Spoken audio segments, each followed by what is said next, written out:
Picture this. You walk into the great hall of Hampton Court Palace.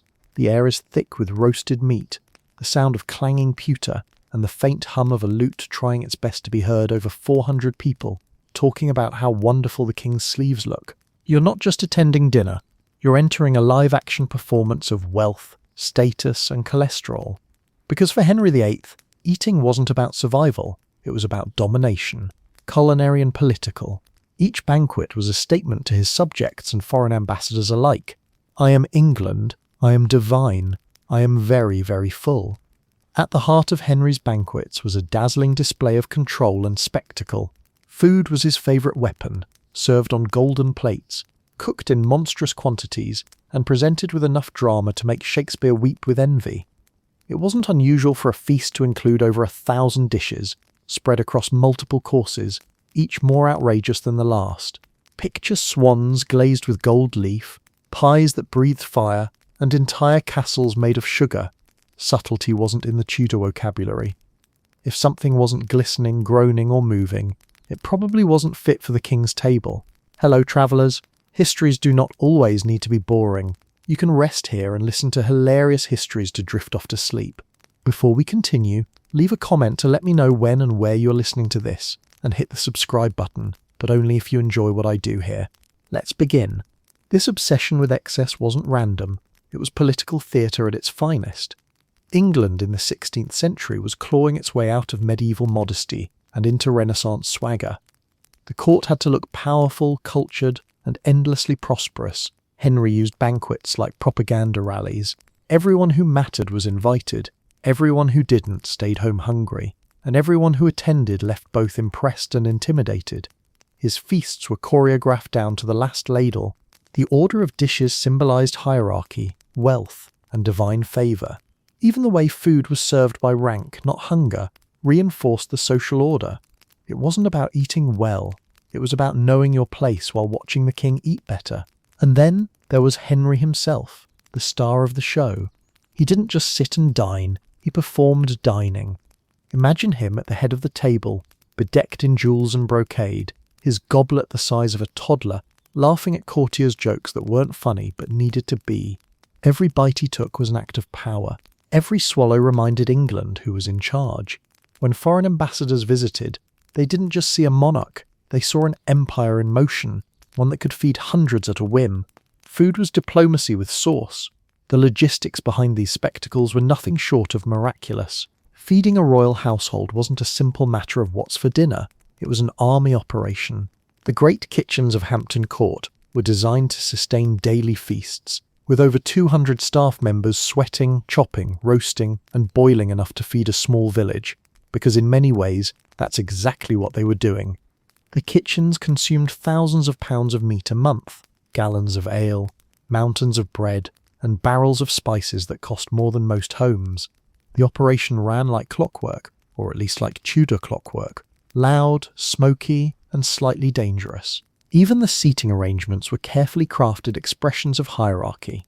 The king and his chosen guests sat at the high table, raised on a platform so everyone could gaze upon them like celestial beings. Below them sat nobles, courtiers, and lesser folk, each tier slightly less opulent. The farther you were from the king, the colder your food and your social prospects. Imagine waiting 2 hours for your turn at a lukewarm pheasant, all while pretending to be thrilled about it. The Tudors were masters at turning dinner into social Darwinism. But let's not forget the absurdity of it all. Between the trombones blaring to announce new dishes, servants running with platters, and musicians playing tunes to drown out the chewing, a Tudor feast was pure sensory chaos. There were no forks yet, those came later, so everyone dove in with knives and fingers. Napkins. Optional. Hygiene. Aspirational. You're expected to tear meat with your hands and dab your mouth with bread, not linen. And you'd best not drop grease on your doublet, or you'd look like a peasant in silk. All this grandeur came at a staggering cost. The Crown's annual food budget was astronomical, so much so that even accountants probably developed ulcers. Yet to Henry, this spending wasn't wasteful. It was investment, an edible advertisement for divine kingship. Every roasted peacock, every gilded pie crust was another way to shout, God favours me, and he clearly has good taste. And for those privileged enough to attend, a Tudor feast wasn't just dinner, it was survival of the fittest. Socially speaking, you were there to be seen, not to eat your fill. Speaking out of turn could get you demoted to a bench near the kitchen door. Laugh too loudly, and you'd look like a fool. Laugh too little, and you'd seem ungrateful. Everyone had to act their part in this edible play, and Henry was both director and lead actor. So when we talk about Henry VIII's food obsession, it wasn't gluttony alone, it was empire building through meat and spectacle. His banquets were sermons on supremacy, sermons you could eat if you were lucky enough to be invited. The rest of England, they could watch the smoke rise from Hampton Court and imagine the taste of roasted paradise. The Tudors had found a way to turn dinner into destiny. The question is, how did one man's appetite become the engine of an entire courtly machine? Henry VIII wasn't just famous for his 6 wives or his questionable approach to religion. He was also the undisputed heavyweight champion of Tudor dining. This was a man whose appetite was as enormous as his ego, and just as difficult to satisfy. To dine like Henry was to consume not only mountains of meat, but also the idea that every bite reinforced his divine right to rule. Food was his mirror, and the reflection was larger than life, sometimes literally. Let's begin with his daily routine.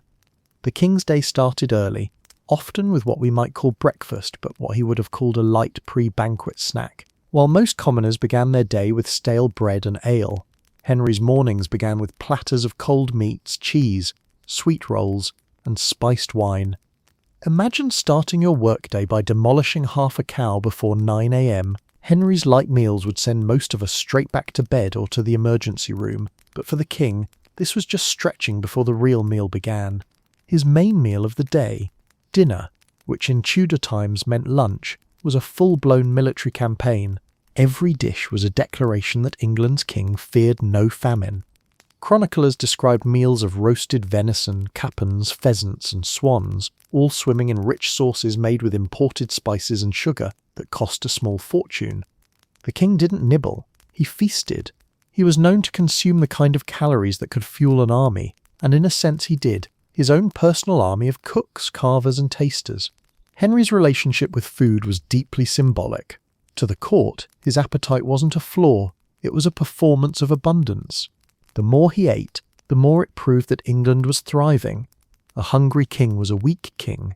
A stuffed king, however, that was a monarch who could command the world and still have room for dessert. It was all part of the act. Eat like a god, look like a god, and hope no one notices the gout. Of course, this epic consumption came with its own side effects. In his youth, Henry was athletic and handsome, a Renaissance ideal. He loved jousting, hunting and dancing, burning off the calories from his royal feasts. But as he aged, the balance shifted. His injuries accumulated, his waistline expanded, and his dinners became longer, while his patience became shorter. By his 40s, Henry had ballooned to what contemporary doctors delicately described as of great size and corpulence. Translation: he needed a small army just to get dressed. The medical accounts are grimly fascinating. He suffered from ulcers on his legs, chronic pain, and likely type 2 diabetes centuries before anyone could diagnose it. But instead of cutting back on his intake, Henry doubled down. His physicians tried to moderate his meals with advice like, eat more fruit and fewer pies. But this was the same man who created his own church to get a divorce. Dietary reform didn't stand a chance. Henry's vanity, however, demanded that appearances be maintained. So he continued to dine lavishly, even when his appetite faltered. On days he couldn't stomach a full meal, feasts were still prepared in his name, and dishes were ceremoniously carried past him as symbols of plenty. Even his inability to eat became a form of performance. The message was clear. Whether or not the king ate, England could, and when Henry did eat, really eat, it was an event to remember. Eyewitnesses described him devouring joints of meat with visible enthusiasm, chasing each course with flagons of ale or wine, his beard often glistening with grease. His courtiers pretended not to notice the carnage, nodding approvingly as if watching a sacred ritual. You didn't interrupt the king mid-bite. That was as suicidal as insulting his crown or his waistline. What's even more remarkable is the psychology behind it.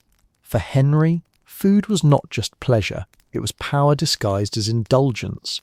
Every feast reaffirmed that he was in control of both nature and nation. He could command the slaughter of 100 oxen, the import of spices from Venice, or the delivery of exotic fruits from southern Europe.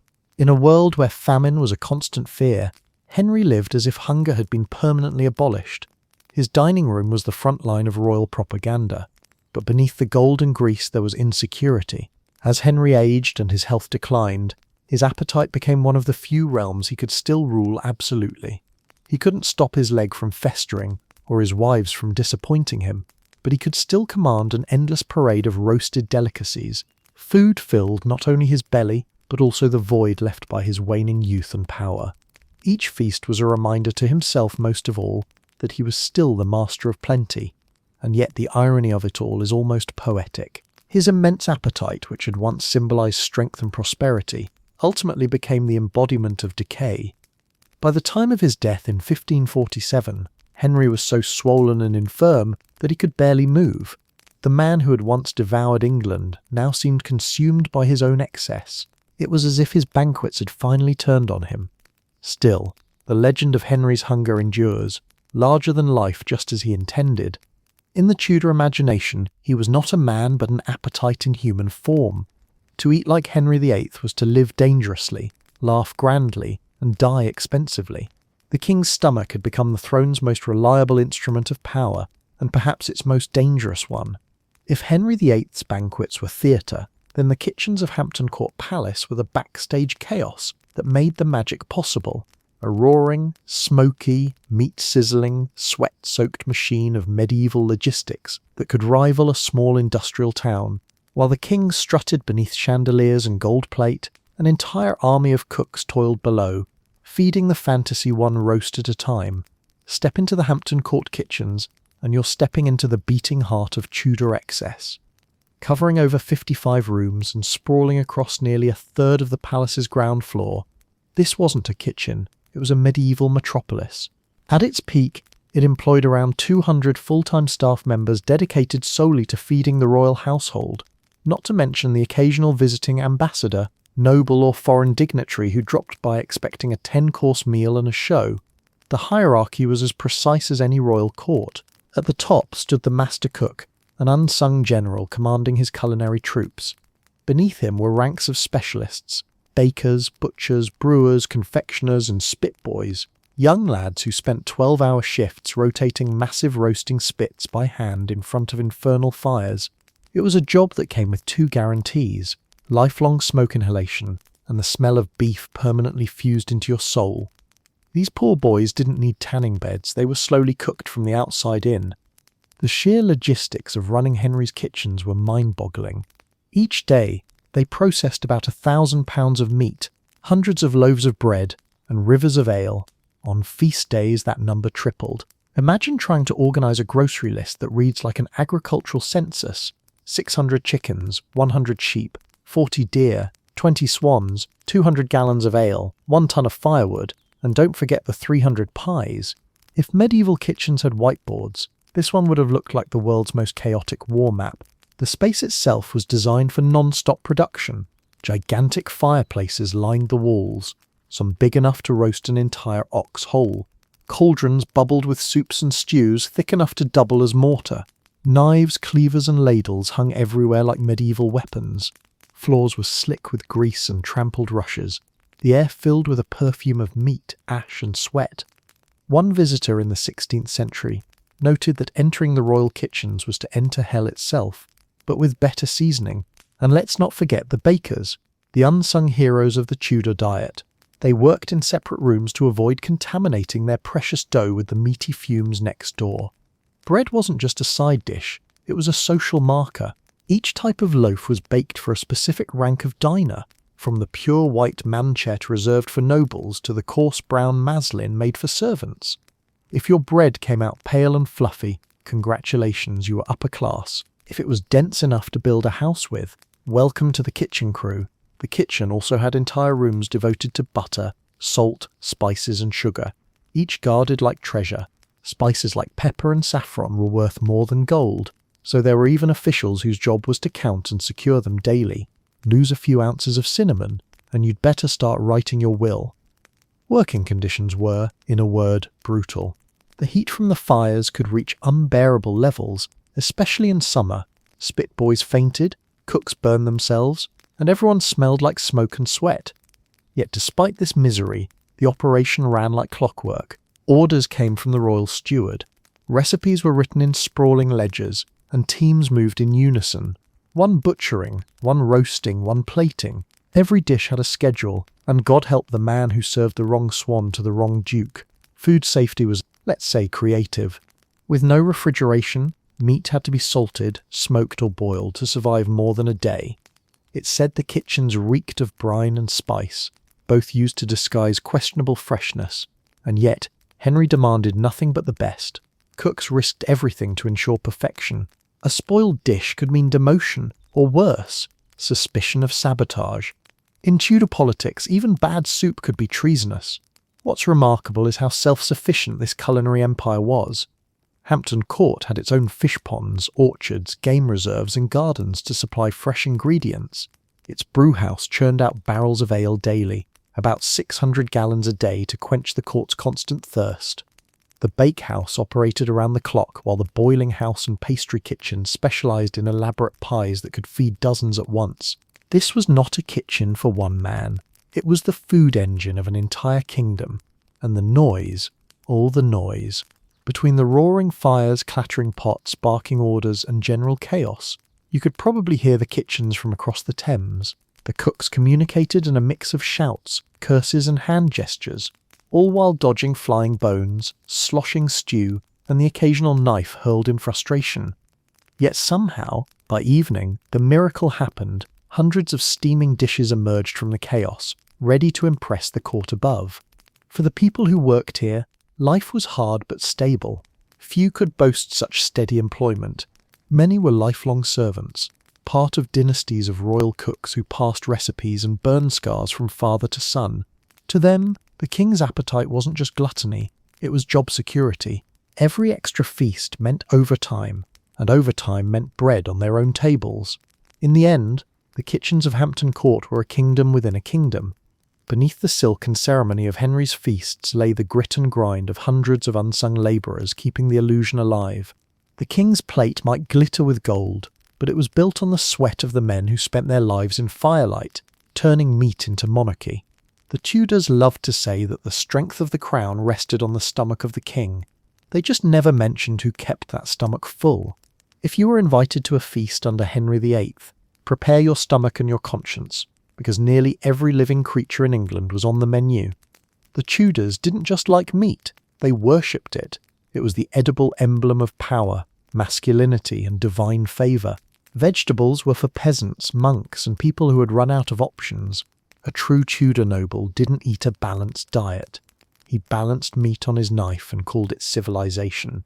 At Henry's court, meat wasn't a side dish, it was the entire worldview. The royal table groaned under the weight of roasted oxen, dripping venison, wild boar, mutton, rabbits, pigeons, herons, and anything else that once dared to breathe. Even the exotic and absurd were fair game. Literally. Records from Hampton Court mention swans, cranes, storks, and peacocks being served with their feathers reattached after roasting for that special majestic corpse aesthetic. If that sounds over the top, it's because it was. The Tudor appetite wasn't about taste, it was about theatre. Each type of meat had its own meaning in this great edible hierarchy. Beef was the backbone of the English spirit, hearty and bold. Venison represented nobility. Hunting it was reserved for the upper class, so eating it was proof that you belonged among them. Pork was everyday fare for the wealthy, but still considered superior to any plant that grew from the dirt. Poultry symbolised refinement, while swans were practically edible royal decrees. The king himself claimed ownership of all wild swans in England, a law that still technically exists today. In other words, if you ever find yourself in Britain craving swan soup, don't. It's still the monarch's bird. Now, the cooking methods themselves were as extravagant as the menu. Tudor chefs turned roasting into an art form. Picture enormous spits lined with entire carcasses turning slowly over blazing fires. The roasting rooms at Hampton Court were so large they could cook multiple oxen simultaneously, while smaller meats were handled in adjoining hearths. Cooks basted the meats with butter, ale or wine until the air itself seemed drunk. Gravy wasn't just a condiment, it was a Tudor life force, flowing freely from dish to dish, uniting everything under one rich, glistening sauce. And it wasn't enough to simply cook meat, it had to look magnificent. Tudor feasts were as much about presentation as flavour. The cooks crafted animals into strange hybrids of culinary fantasy. You might see a roasted pig wearing a peacock's tail, or a pheasant made to look as though it was still in flight, wings outstretched and eyes replaced with shiny currants. They called these spectacles sauteltes, from the word subtlety, though there was nothing subtle about them. It was culinary taxidermy with delusions of grandeur. Of course, all this flesh required a never-ending supply chain that stretched across England. Herds of cattle, flocks of geese, and forests of deer all served one purpose: to feed the court. Henry's butchers were among the most important men in his household. They kept meticulous records of every slaughter, ensuring the king's tables never ran dry. On major feast days, up to 600 animals might be killed and cooked. For the common people watching the royal smoke rise into the sky, it must have felt like witnessing heaven's barbecue.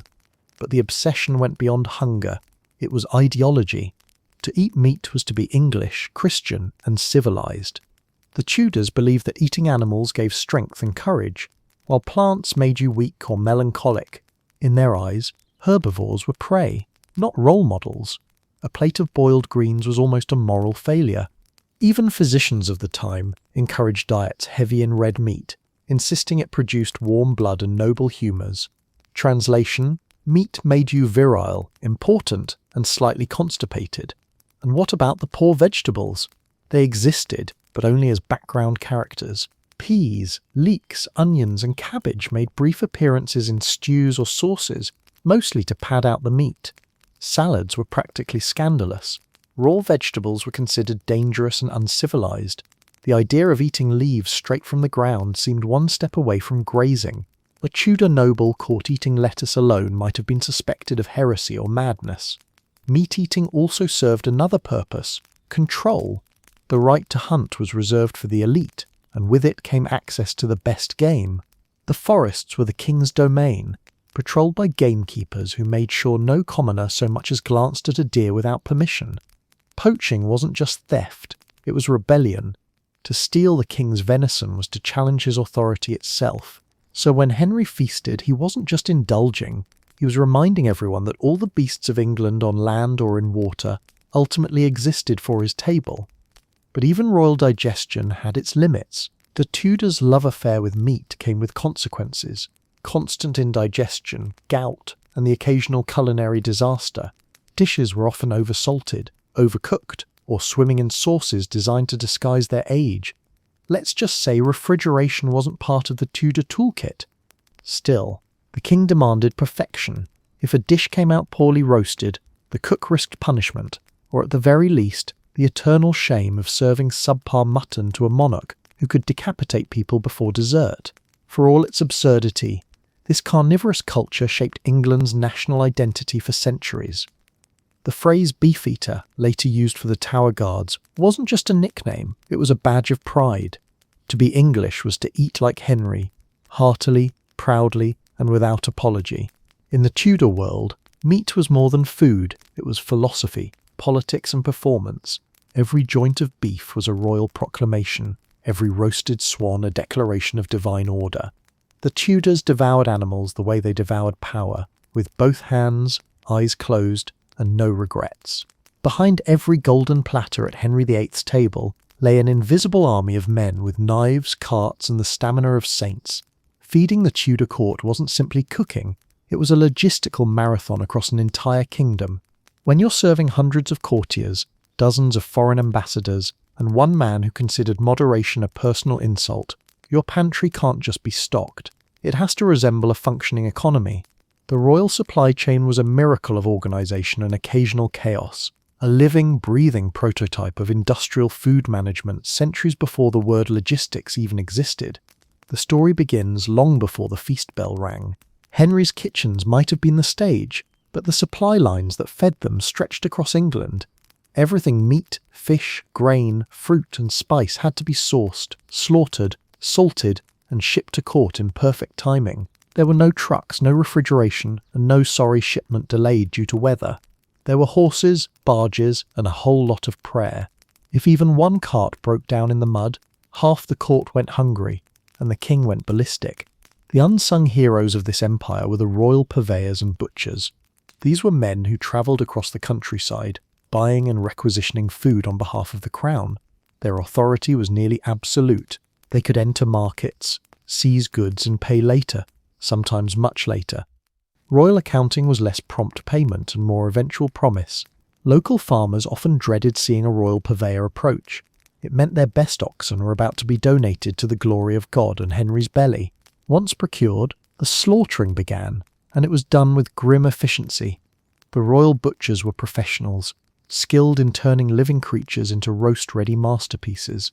They worked in dedicated slaughterhouses near the palace grounds, cleaving, skinning, and salting thousands of pounds of meat per week. To keep up with demand, animals were delivered by the cartload and killed in rapid succession, creating a spectacle that was both industrial and medieval. Imagine the sounds, the clatter of hooves, the swing of cleavers, the crack of bones, the air thick with the metallic tang of blood. It wasn't glamorous, but it was the foundation of royal magnificence. But the real challenge wasn't killing, it was keeping things from killing everyone later. In the age before refrigeration, the biggest enemy was time. Meat spoiled quickly, especially in summer, and Henry's feasts didn't tolerate the faintest whiff of decay. So the Tudors developed a system of preservation that was part science, part desperation. Meat was packed in salt barrels, smoked in great chimneys, or boiled and sealed under layers of fat. Whole cellars were devoted to salting operations, with workers constantly turning carcasses to ensure every inch absorbed enough salt to survive the journey from field to fork. The royal storage network was immense. Hampton Court alone had multiple larders, each with its own specialty. The wet larder handled fresh meats, the dry larder stored preserved goods, the fish house kept barrels of salted herring and eels, and the cold larder, ingeniously located on the shady side of the palace, served as a primitive refrigerator. Even the butter had its own room, carefully maintained at the ideal temperature by servants who probably never wanted to see butter again in their lives. Transporting this bounty was another nightmare. England's roads were little more than muddy suggestions, especially in winter. Royal carts had to navigate miles of ruts, puddles and livestock, all while carrying tons of perishable goods. Barges were often the preferred method of transport, especially for Hampton Court, which sat along the River Thames.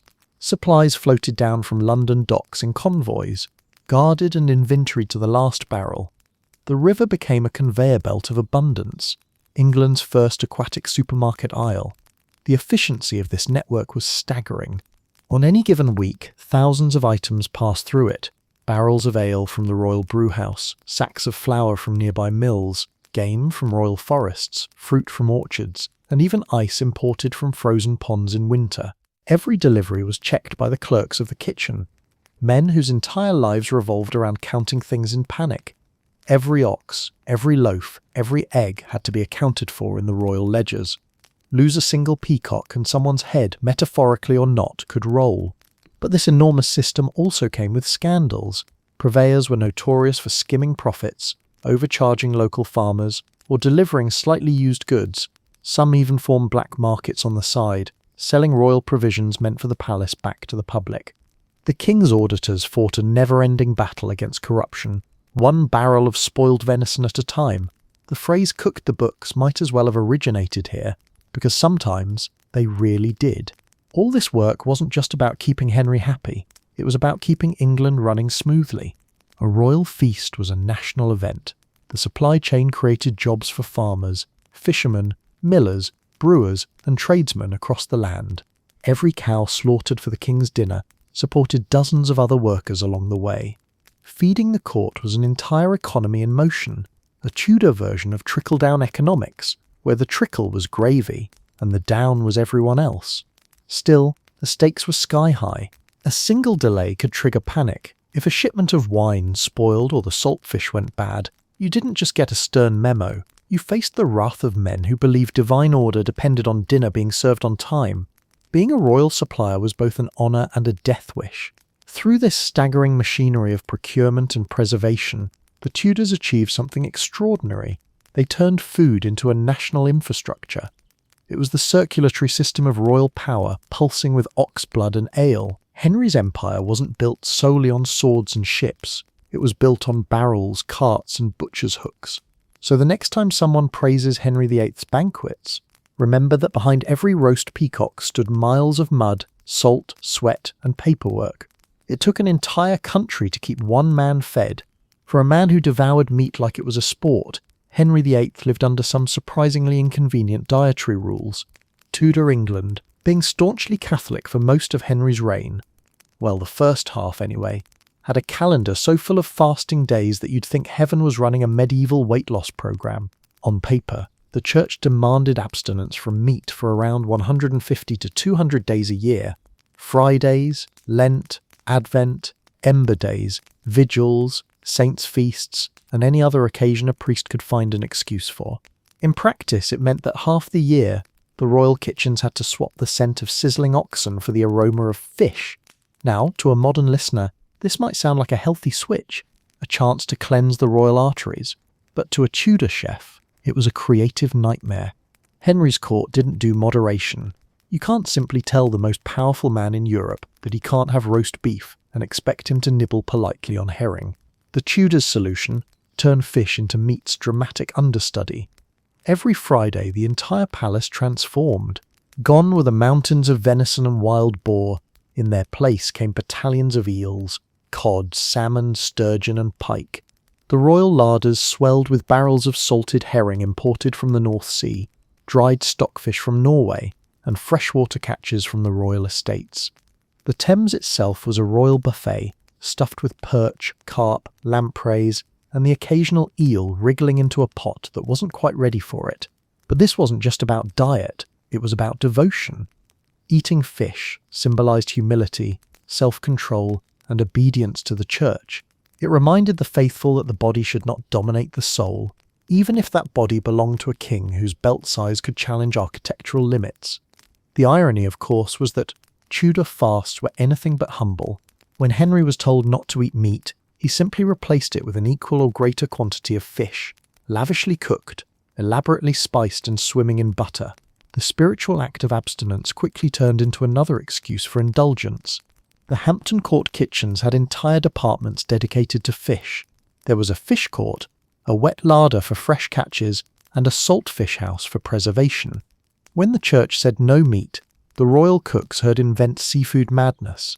They stuffed pike with almonds and raisins, baked sturgeon in pastry crusts, simmered lampreys in wine, and served eel pies by the dozen.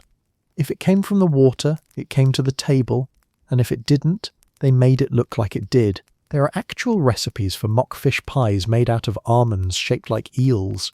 Tudor piety was nothing if not imaginative. The sheer quantity of seafood consumed by the court was staggering, and on a single Lenten day, Henry's household could demolish hundreds of pounds of cod, dozens of salmon, and entire barrels of salted herring. Monasteries and fishing towns thrived on royal demand. Whole industries grew around supplying the court's religious appetite. Salted fish from Yarmouth, oysters from Kent, and lampreys from Gloucester became as valuable as spices or silks. Lampreys in particular were a royal delicacy. Ugly, jawless eels that looked like aquatic nightmares but tasted like victory.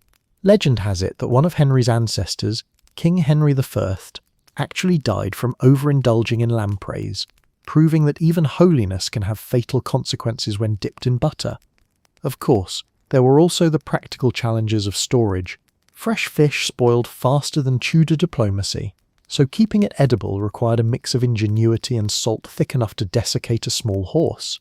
Barrels lined with brine filled the palace cellars, and new shipments arrived constantly by river barge. In summer, the stench from the fish stores could be, let's call it, spiritually testing. Servants worked amid the fumes, turning fish, draining brine, and hoping to avoid fainting.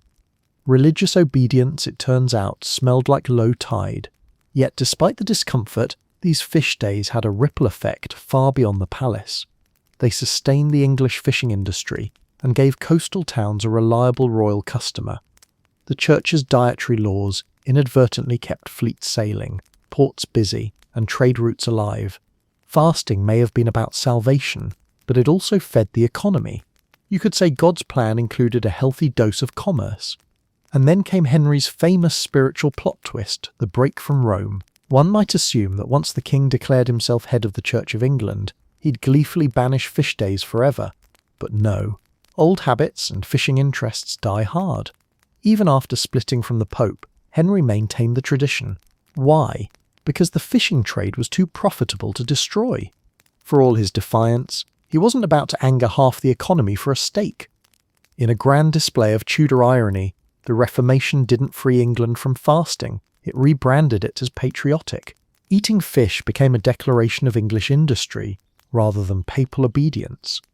So, while the monks and priests had one reason for abstaining, the merchants had another: profit. The king's subjects continued to celebrate Fish Fridays with patriotic fervour, though in truth, they'd been fish half the year days all along. The royal cooks continued to outdo themselves, turning fasts into festivals.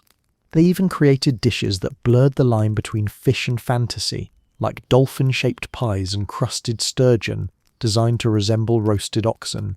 The Tudors couldn't just eat, they had to perform their piety.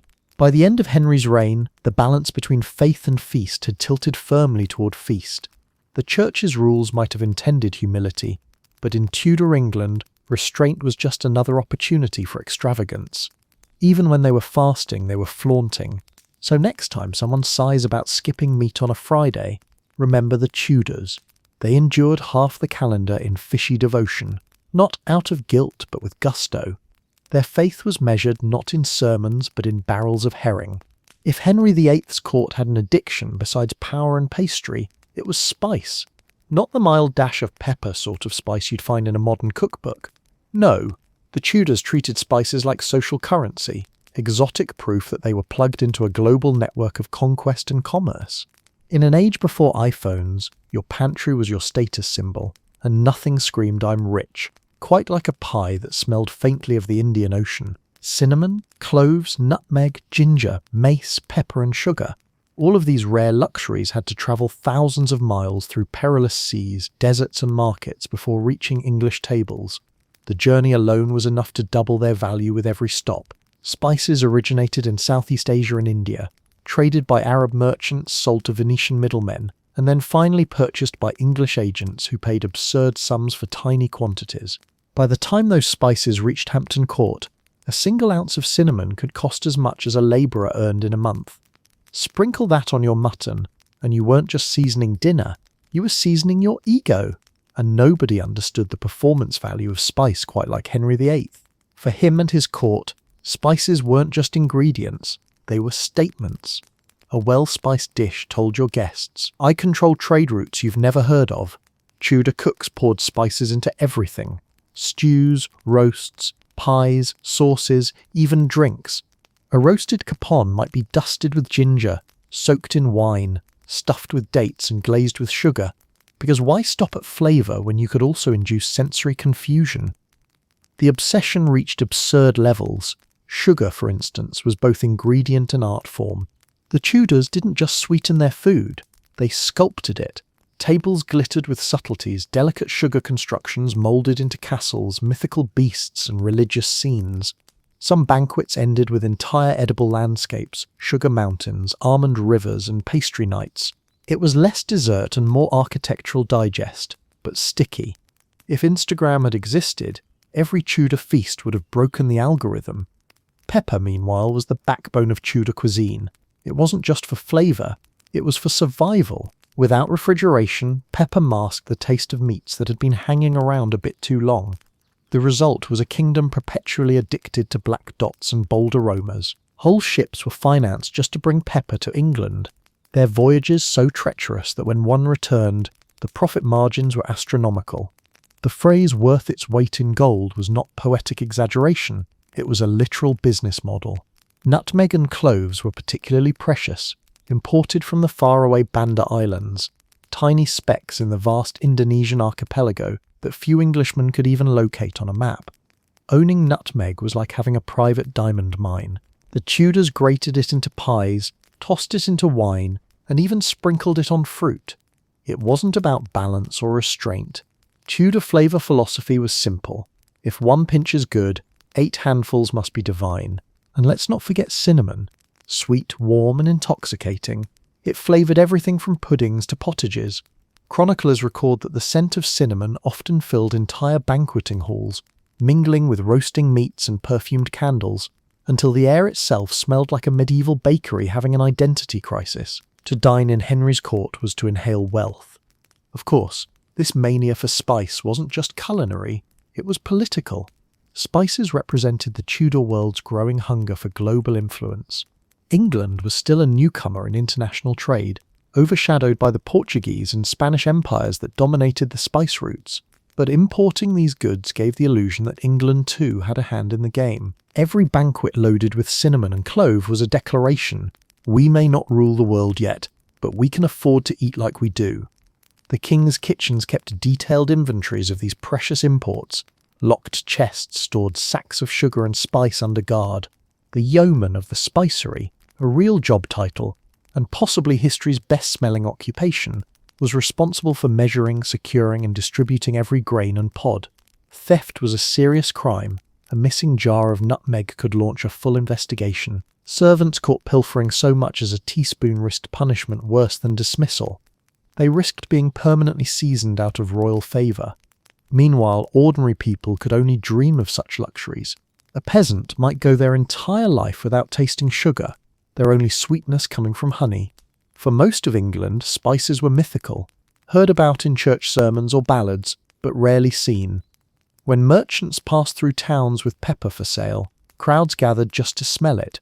To the poor, a pinch of cinnamon was worth bragging about for months. To the wealthy, it was breakfast. Spices even reshaped Tudor medicine. Physicians believed each spice carried a humour that could balance the body. Pepper was hot and dry, perfect for stimulating sluggish livers. Cinnamon was warm and comforting, suitable for melancholy. Ginger was said to revive carnal vigour, which might explain Henry's enthusiasm for gingered wine during his early, more amorous years. Apothecaries prescribed spiced tonics, cordials and syrups for everything from bad breath to heartbreak. In Tudor England, the line between kitchen and pharmacy was practically non-existent.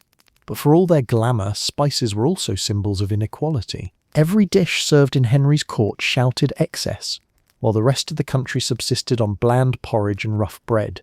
The more spice on your table, the more power in your pocket. When nobles dusted their desserts with sugar or nutmeg, they weren't improving the flavour, they were rubbing it in. Still, the Tudor spice craze left an indelible mark on English history. It changed trade, medicine, language, and even architecture. The spicery became a permanent fixture in palatial design. It was the gateway drug to empire, whetting England's appetite for exploration and colonial wealth in the centuries to come. So yes, the Tudors used spices the way influencers use filters, lavishly, unnecessarily, and with a touch of insecurity. But it worked. Every golden roast glazed with cinnamon, every pear poached in clove syrup, every pie dusted with sugar told the same story. England was hungry, not just for food, but for the world. The Tudor banquet wasn't just a meal, it was an event, a performance, a political spectacle with gravy. In Henry VIII's world, food didn't merely feed people, it told stories, flaunted authority, and whispered power from every gilded platter. Each dish that emerged from the royal kitchens wasn't just designed to taste good, it was designed to awe, shock, and occasionally terrify the audience into loyalty. Because when your king cuts open a pie and a live bird flies out, you don't question his divine right to rule. You just clap and pray dessert isn't armed. The Tudor court took the phrase "presentation is everything" to levels that modern chefs might call psychologically unstable. Food at Henry's table was arranged like art exhibitions with edible propaganda baked right in. A roasted peacock wasn't roasted as a peacock. It was roasted, then redressed in its dazzling feathers with its beak gilded in gold leaf. The result? A shimmering phoenix of meat, symbolizing royal rebirth and eternal majesty, or, depending on your mood, the world's most confusing taxidermy. Every feast was a stage play, and the dishes were the actors. Sugar castles stood beside sculpted boars' heads, pies burst open to release live doves, and wine fountains gushed from silver statues. These spectacles were known as subtleties. a delightful Tudor irony, since there was absolutely nothing subtle about them. Each one carried a message. A castle-shaped cake might represent the king's military strength, a pie shaped like a crown could hint at divine rule, and a roasted swan, served upright with neck arched and feathers gleaming, embodied purity, majesty, and please don't choke on the symbolism. When ambassadors and nobles gathered at the king's table, these edible masterpieces served a dual purpose. They delighted the senses and reminded everyone who paid for the feast. The Tudors turned dining into diplomacy. Every roast, every sugar sculpture, every shining goblet was a silent sermon. Look upon this abundance and know that England lacks nothing, especially ego. Imagine walking into one of Henry's banquets. The tables are draped in fine linens embroidered with gold thread, glistening under chandeliers made from Venetian glass. Trumpeters announce the arrival of each course as servants glide forward, carrying trays the size of doors. On them, entire boars stuffed with quail, pies taller than your head, and birds so perfectly presented they looked ready to sing. The heat, the smell, the noise, it was overwhelming, and that was the point. The audience wasn't supposed to feel comfortable. They were supposed to feel small in the presence of royal magnificence. But Henry didn't just want his guests impressed, he wanted them talking. These feasts were viral marketing before social media existed. Word would spread from ambassador to ambassador. The King of England can afford to waste more food in one night than most kingdoms eat in a month. Mission accomplished. Even dishes that weren't edible served a purpose. Some were carved from wax, painted in gold, or layered with sugar, so hard you'd break a tooth before you got through the first bite. But appearance mattered more than flavour. Henry wasn't serving dinner, he was serving a narrative. And oh, the pies. Tudor pies were legendary, not just for their fillings, but for what they contained. There are accounts of animated pies that, when sliced open, released live birds, or even musicians hidden beneath crusts of pastry. Imagine sitting at dinner, the king cutting into a pie, and suddenly a dozen sparrows explode into the air like a feathery miracle. The Tudors called it entertainment. Modern health inspectors would call it trauma. Still, it worked. Guests gasped, priests crossed themselves, and Henry smiled. The smile of a man whose dinner had successfully outperformed the theatre. Even the colour of food carried meaning. Gold was the hue of divinity and wealth. So cooks gilded everything they could, meat, bread, even fruit. There were dishes covered in beaten gold leaf, their shine reflecting candlelight like edible treasure. Red, meanwhile, symbolised courage and kingship, achieved through saffron or cochineal dye imported from afar. Every hue on the royal table was a political statement disguised as a flavour choice. The artistry wasn't limited to the kitchen. Carvers and servers rehearsed their movements like actors. The yeomen of the Every, responsible for table linens, ensured every fold of fabric looked pristine. Dishes were paraded through the hall in ceremonial processions, each accompanied by music.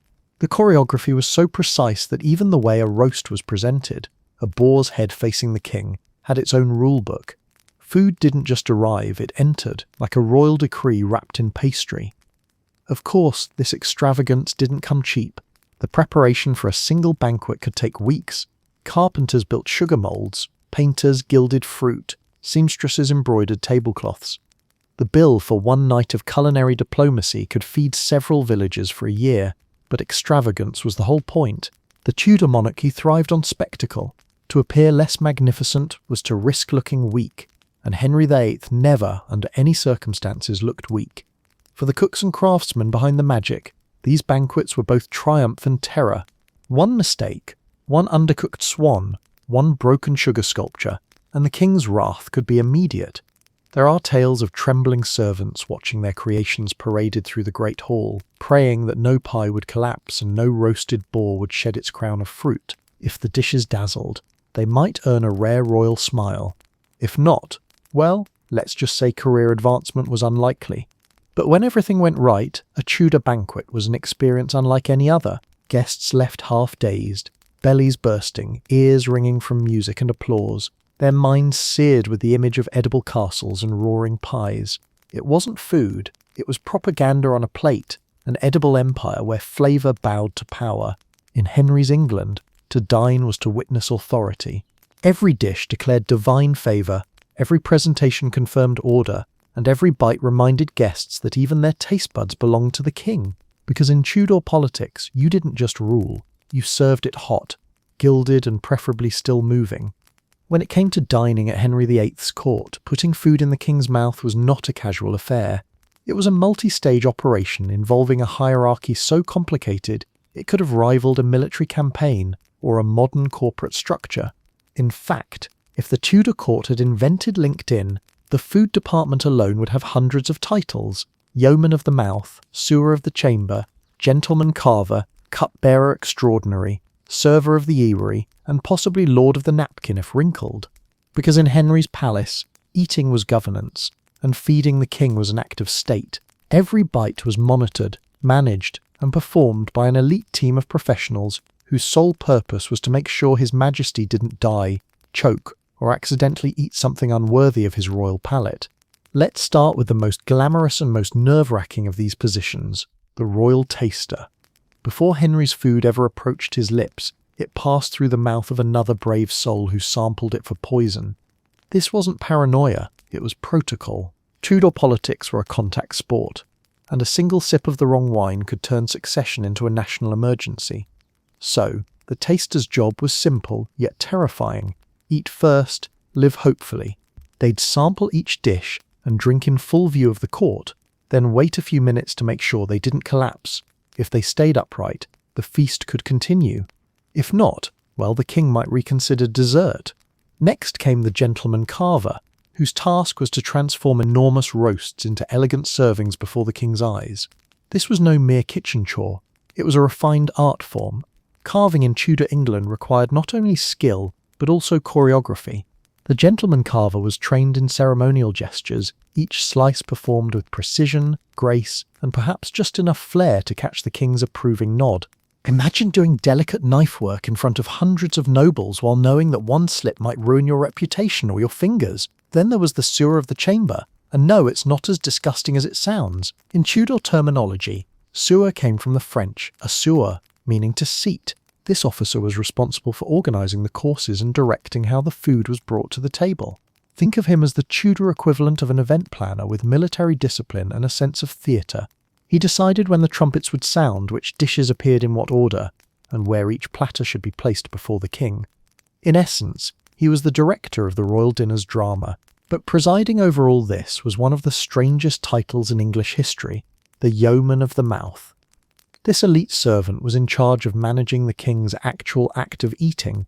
He supervised every stage of the process, from the tasting, to the presentation, to the very moment the royal jaw began its sacred work. He ensured that the king's dishes were served at the right temperature, in the right order, and in the right mood. If the yeoman of the mouth did his job well, Henry ate happily.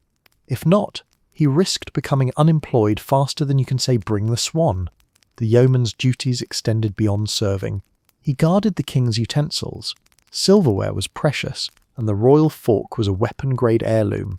Inspected every goblet before it was filled, and even oversaw the washing of Henry's hands before and after meals. This wasn't mere hygiene, it was ritual. The king's hands were washed publicly, with scented water poured from golden ewers into basins while musicians played softly in the background. The yeoman would kneel, present a linen towel, and retreat with a bow that had likely been practiced for weeks. Beneath this elite echelon existed an entire army of subordinate workers, cupbearers, pantriers, ushers, servers, and ewers, each responsible for an absurdly specific task. The cupbearer poured and presented drinks, but never directly touched the goblet with bare hands, while the pantrier managed the bread because, yes, Tudor bread required its own professional handler. The ewers dealt exclusively with water and basins, while the ushers managed table access, ensuring no one too lowly or too uninvited wandered within fork's reach of the monarch. The chain of command was so rigid that even a dropped napkin had to be replaced through formal channels. This system wasn't just about feeding the king, it was about reinforcing the social order. Every movement in the dining hall was a visual reminder of hierarchy. Food flowed from the top down, literally. The king ate first, the nobles next, and the leftovers eventually trickled to servants, guards, and if any luck remained, the poor outside the palace gates. Even the act of eating reflected the structure of Tudor society. Everything belonged to the monarch and everyone existed to serve that appetite.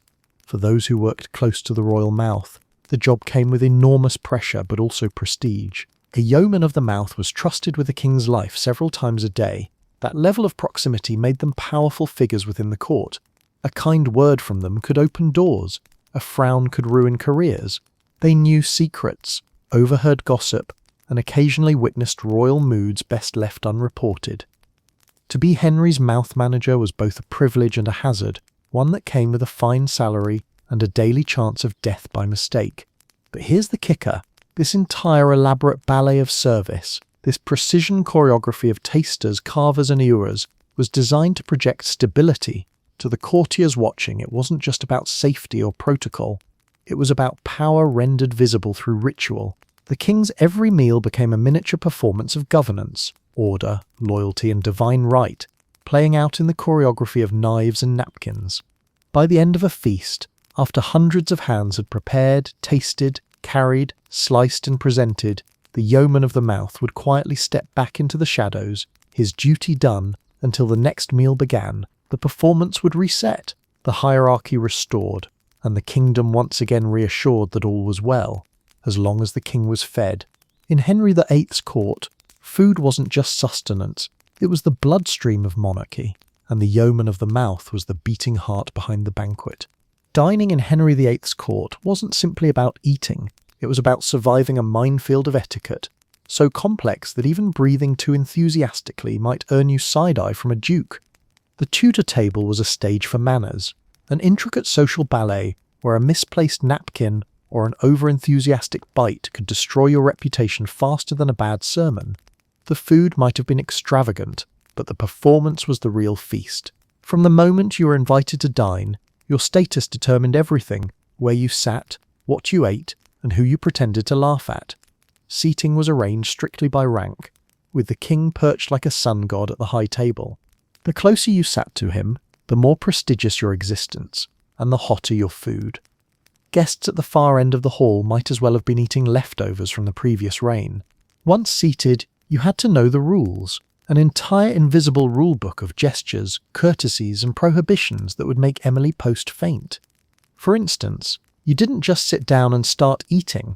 You waited for the monarch to take his first bite, signalling that the universe was once again in balance. Reaching for food before the king did was social suicide. You might as well have slapped the Archbishop of Canterbury with a sausage. The napkin was your first test. It wasn't for your lap, but for your shoulder, or depending on your rank, draped elegantly across your arm. Wiping your mouth directly on it was allowed, but blowing your nose into it was not, though that didn't stop some ambitious nobles from trying. Bread could double as a napkin too, used to dab grease from your lips before discreetly dropping the evidence on the floor for the servants to sweep away. In the Tudor world, hygiene existed mostly as rumour. Cutlery was another ordeal. Forks were still rare, viewed by many as foreign, effeminate gadgets imported from Italy. Real Tudors used knives and their fingers.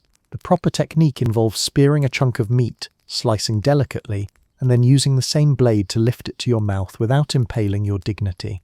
Licking your knife was frowned upon, but that didn't mean it didn't happen. After all, this was a society where tablecloths were white, so you could see everyone's sins. Speaking while eating was a delicate art. Conversation was encouraged, but only in polite tones. Complimenting the food was acceptable, though not too much, or it seemed like you were flattering the kitchen staff instead of the crown.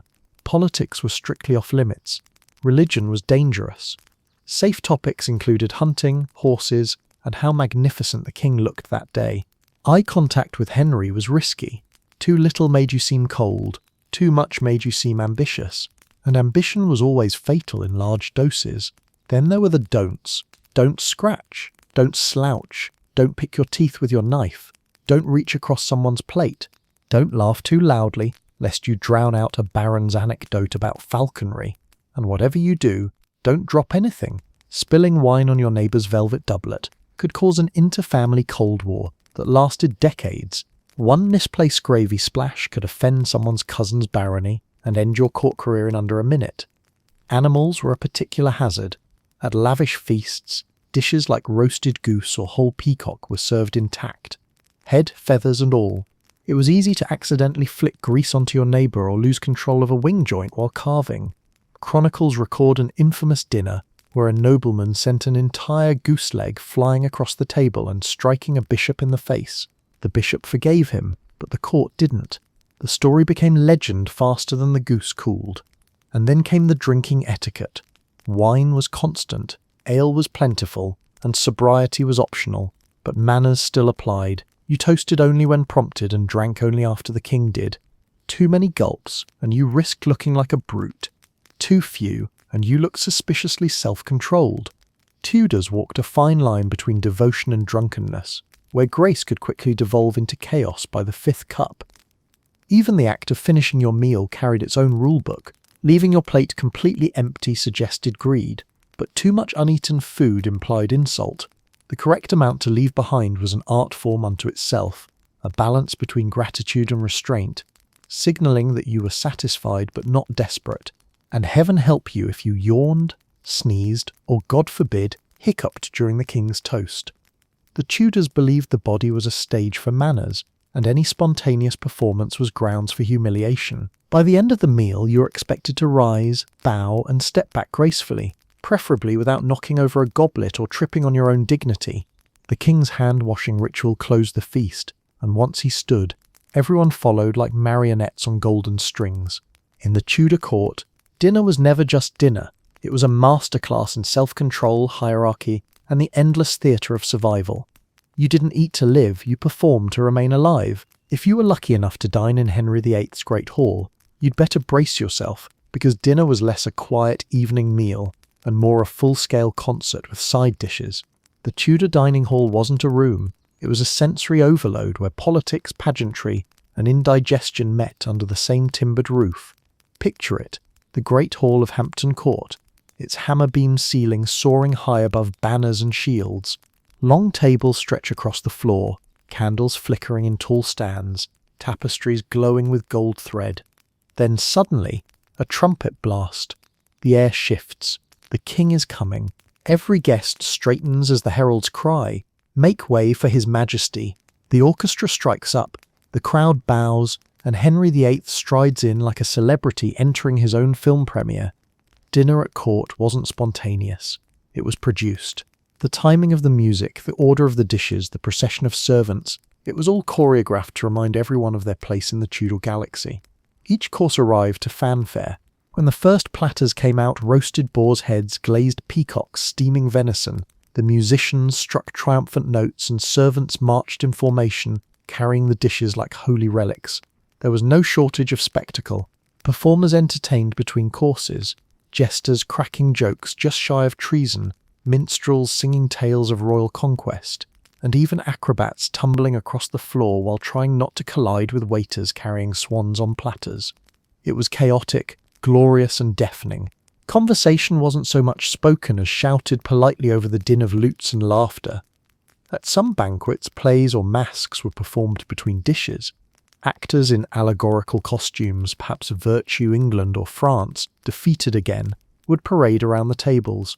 The message was always the same: God loves Henry, and so should you. The guests smiled, applauded, and hoped no one noticed that the food had gone cold during the sermon in rhyme. Even the arrival of each dish followed ceremony. The sewer of the chamber directed the parade, trumpets announced the courses, and the yeoman of the hall ensured the king's plate was served last, because to be seen waiting for food was a royal privilege.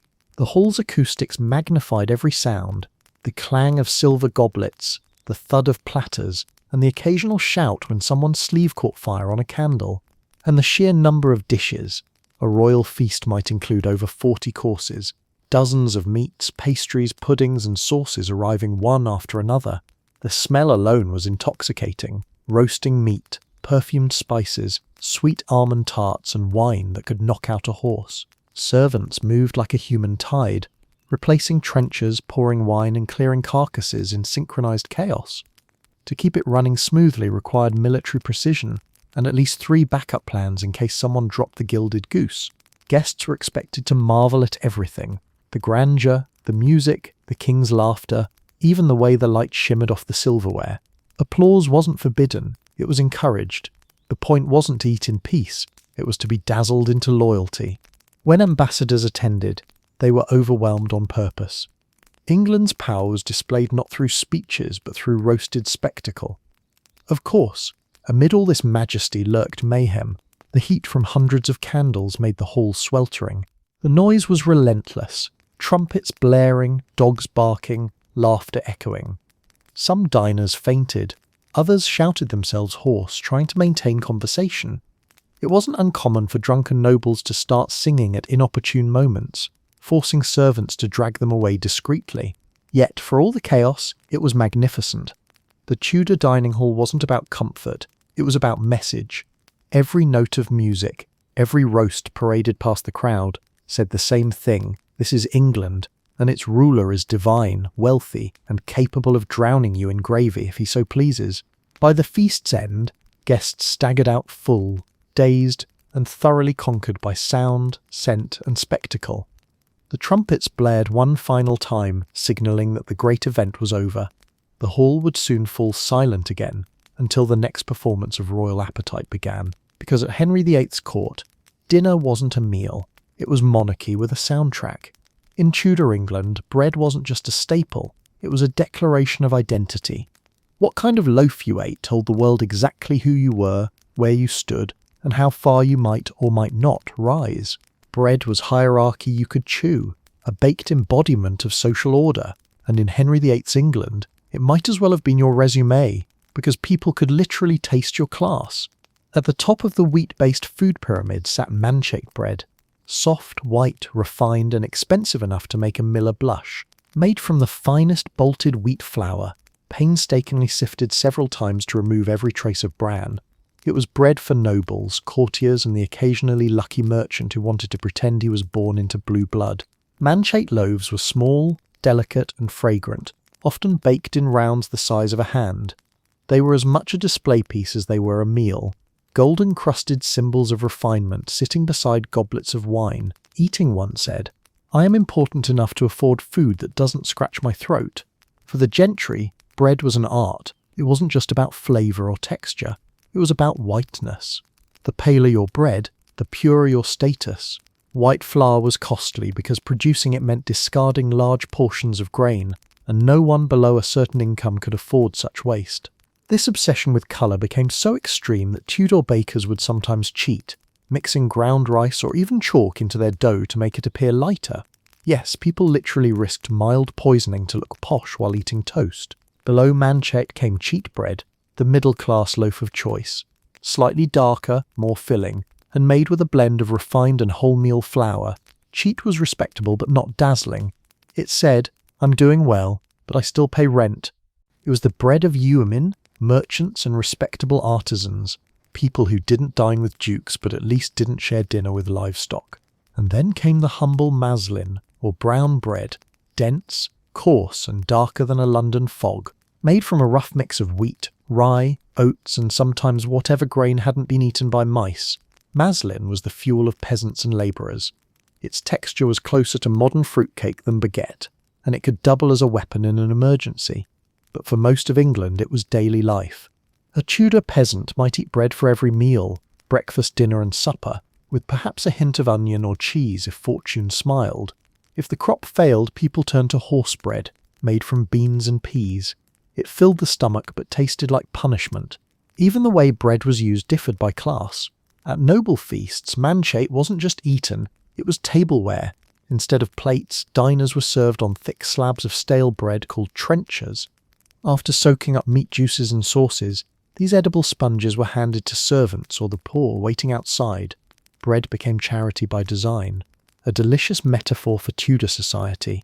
The upper crust consumed the flavour, and the rest made do with what was left behind. For bakers, bread was both livelihood and liability. The Tudor state took its loaves very seriously. Strict laws regulated the size, weight, and price of every loaf under the assize of bread. If a baker shorted customers or overcharged, the punishment was brutal: public humiliation, fines, or worse. There are records of bakers being dragged through the streets with fake loaves tied around their necks or forced to sell their bread at a loss while townsfolk jeered. To be a Tudor baker was to live in constant fear of your own scales. Grain itself was power. The rich had private mills and granaries, ensuring their bread supply never ran dry, while the poor were subject to weather, taxes, and bad luck. A single wet season could lead to famine, and when the bread ran out, so did the peace. Bread riots were among the most common uprisings in Tudor towns. When the price of flour spiked, mobs would storm bakeries shouting for fair weight, an early form of Yelp review with torches. Henry VIII himself took a keen interest in bread, not out of compassion, but out of optics. He understood that stable bread prices meant stable subjects. His government frequently issued proclamations to regulate grain hoarding or limit export when supplies grew thin. Of course, the royal kitchens never lacked for manchate. For everyone else, bread was the difference between life and hunger, comfort and revolt. Bread even had religious meaning. The Eucharist, the sacred bread of communion, reminded every Tudor that grain was divine, that sustenance itself was tied to God's grace. But once Henry broke with Rome, even bread became political. Reformers argued over whether the sacrament was literal or symbolic, whether bread became flesh or merely represented it. For ordinary believers, the debate was less theological and more practical. They still needed something to eat. And while today we associate the smell of baking bread with warmth and home, in Tudor England it smelled of status. Walk through a town and you could tell the social geography by the scent. Rich neighbourhoods smelled of fine flour and yeast, poor ones of rye, sweat and desperation. The difference was visible even from afar. The rich ate clouds, the poor chewed bricks. In many ways, bread defined the Tudor soul, simple yet essential, comforting yet political. It was what connected every level of society, from Henry's golden table to the farmer's wooden one, but it also divided them, slice by slice, crumb by crumb. So when someone handed you bread in Tudor England, they weren't offering you food, they were offering you a glimpse of the social ladder and reminding you exactly which rung you belonged on. Because in Henry VIII's world, status didn't just sit on your head in jewels or lace, it sat in your hand, steaming, crusted, and ready to remind you that even the simplest meal was part of the kingdom's grand performance of inequality. If there was one thing Henry VIII loved almost as much as political power, it was sugar. In an age when most of England sweetened their porridge with a single drizzle of honey, if they were lucky, the Tudor elite were waging an all-out war against restraint. Sugar wasn't simply a food, it was a social weapon, an edible jewel. Every glittering grain whispered wealth, luxury, and eventually dentist bills that hadn't been invented yet.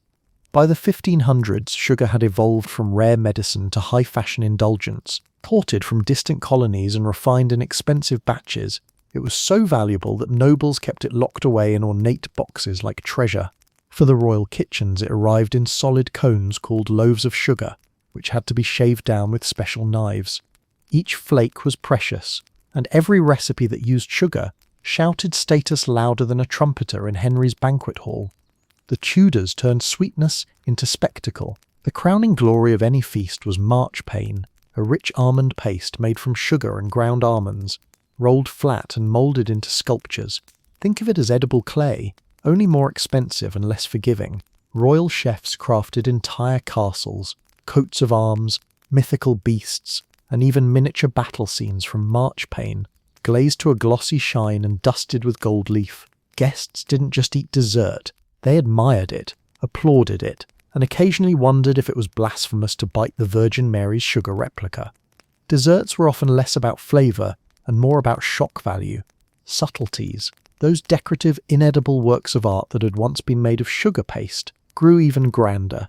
Some were mechanical, fountains that dripped rosewater, sugar birds that flapped their wings, entire miniature ships that floated across the dessert table. It was Willy Wonka by candlelight, minus the safety regulations. When ambassadors dined at court, these sugar wonders did all the talking. The message was simple. England was rich enough to waste wealth on something that melted in tea, but sugar's seduction didn't stop at art. The Tudor cooks threw it into everything: pies, stews, even meat dishes. It wasn't unusual to find venison seasoned with cinnamon and sugar, or roasted chicken glazed like dessert. The modern sweet and savoury trend was born here, though without the benefit of portion control. To a Tudor, if a pinch of sugar was good, a cup was divine. The result was a nation slowly edging toward collective tooth annihilation, but smiling proudly while doing so. Candied fruits were another Tudor obsession. Oranges, lemons, and cherries were boiled in syrup until translucent and sticky, displayed like gems in crystal bowls. These wet suckets, as they were charmingly called, were both snack and status symbol. Citrus fruits were imported luxuries, so anyone casually munching a candied orange was basically flashing edible gold. Even flowers weren't safe. Rose petals, violets, and primroses were crystallized in sugar to decorate cakes or float in goblets of spiced wine. If it grew, it could be candied. If it couldn't, the Tudors tried anyway. The irony, of course, is that all this sweetness was often served after hours of heavy feasting, when no one was even hungry anymore. Dessert was never about appetite. It was about art, prestige, and endurance. Guests were expected to admire the sugary extravaganza even as their stomachs begged for mercy. To decline a sweet dish was almost an insult, refusing the royal symbol of abundance. So they ate on, their taste buds dazzled, their molars doomed. And make no mistake, dental disaster was part of the aesthetic. White teeth were ideal in theory, but in practice, blackened molars became fashionable among the upper classes, a sugary badge of privilege. Queen Elizabeth I, Henry's daughter, was infamous for her decayed teeth, yet even that became a sign of wealth. Having rotten teeth meant you could afford sugar, and lots of it. If your breath smelled faintly of caramel and regret, you were probably nobility. But sugar carried more than physical risks. It was morally complicated too. The Church had long warned that indulgence in sweetness symbolized temptation and excess. To crave sugar was to crave pleasure, and that was a slippery slope to sin. Naturally, the Tudors ignored that warning entirely. They had turned indulgence into identity. Feasting on sugar was practically a religious experience of its own, one where heaven came in the form of icing. Behind the glittering allure, however, lay the beginnings of a global addiction. Most of the sugar reaching England came through colonial trade networks, often produced by enslaved labour in the burgeoning Atlantic world. Though Tudor England hadn't yet fully plunged into the transatlantic slave trade, the seeds of that dark economy were already being sown. Sugar was sweet on the tongue, bitter in its history. And yet at court, none of that mattered. What mattered was the show. The king's table gleamed with silver dishes piled high with marchpane fruits, moulded jellies and tarts. So delicate they wobbled with pride.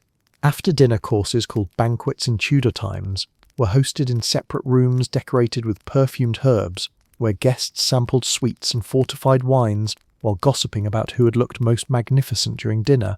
The real purpose of dessert wasn't satisfaction, it was conversation. As sugar became more available through the 16th century, even the middle classes began dabbling in small luxuries, spiced wine, sugar-coated nuts, or a few candied plums saved for holidays. Bakers started offering sweet buns and sugar loaves in London markets, and confectioners grew into a recognised trade. But for the Tudors at the top, dessert remained a divine indulgence too expensive for moderation, too delicious for guilt.